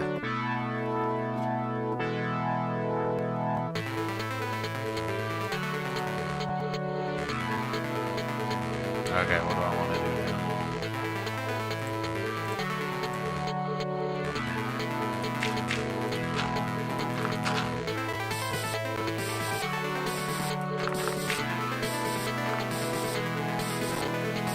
What do you want about Andy?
This is nice, and it's also mostly spam.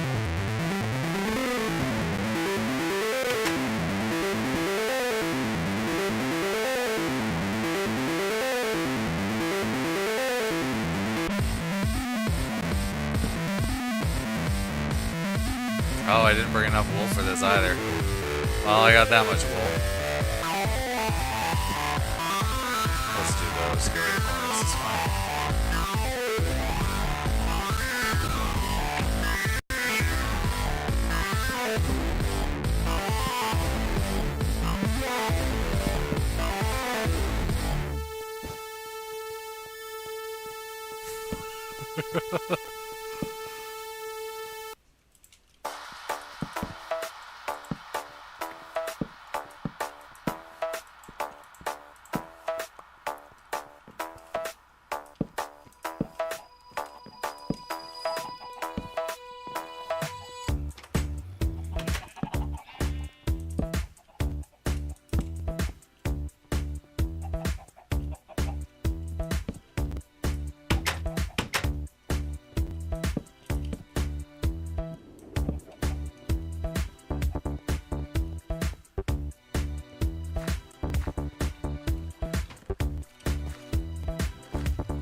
Or I think this is to Holton.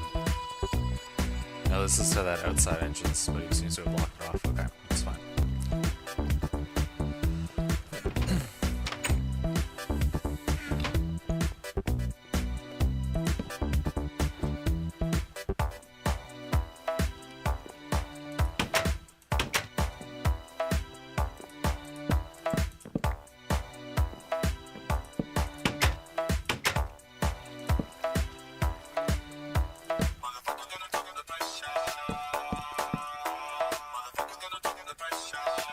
Okay, so we got a nice path.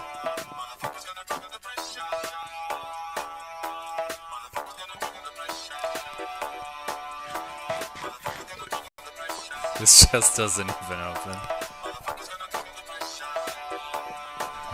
Okay, this is okay. I got a good idea.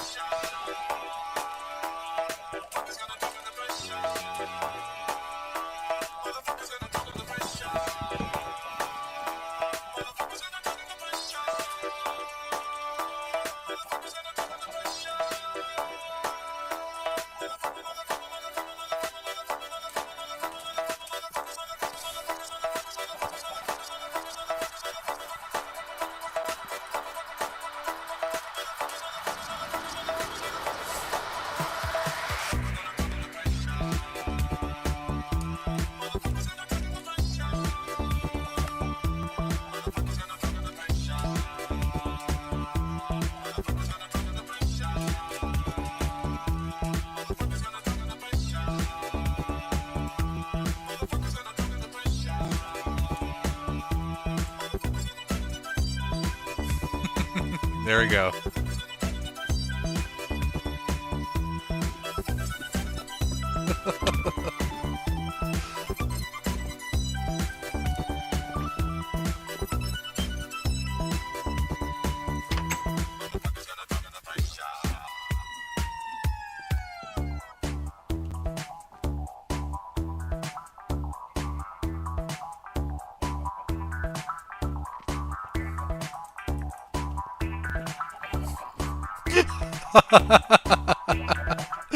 There's still time.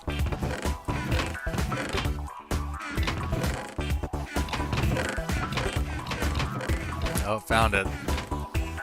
He has a very U-like box of things that are affected by gravity. Oh, I didn't bring a pickaxe with me.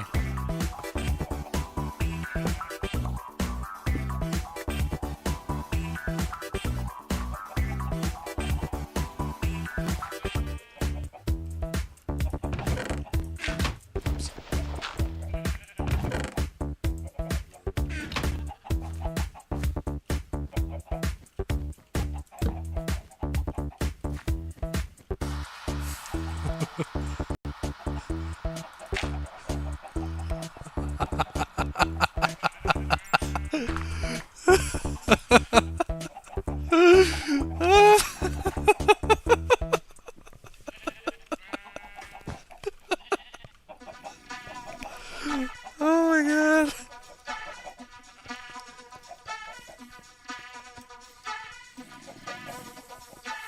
I hear monsters. I'm not gonna go through here.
Oh yeah, they'll have better light coverage that way.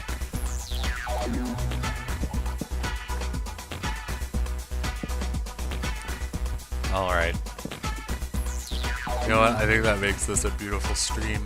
I hope you guys enjoy all of that incredibly long, boring nonsense. When did I start the stream? At 4:30. 2.5 hours of just me doing nothing in particular in Minecraft.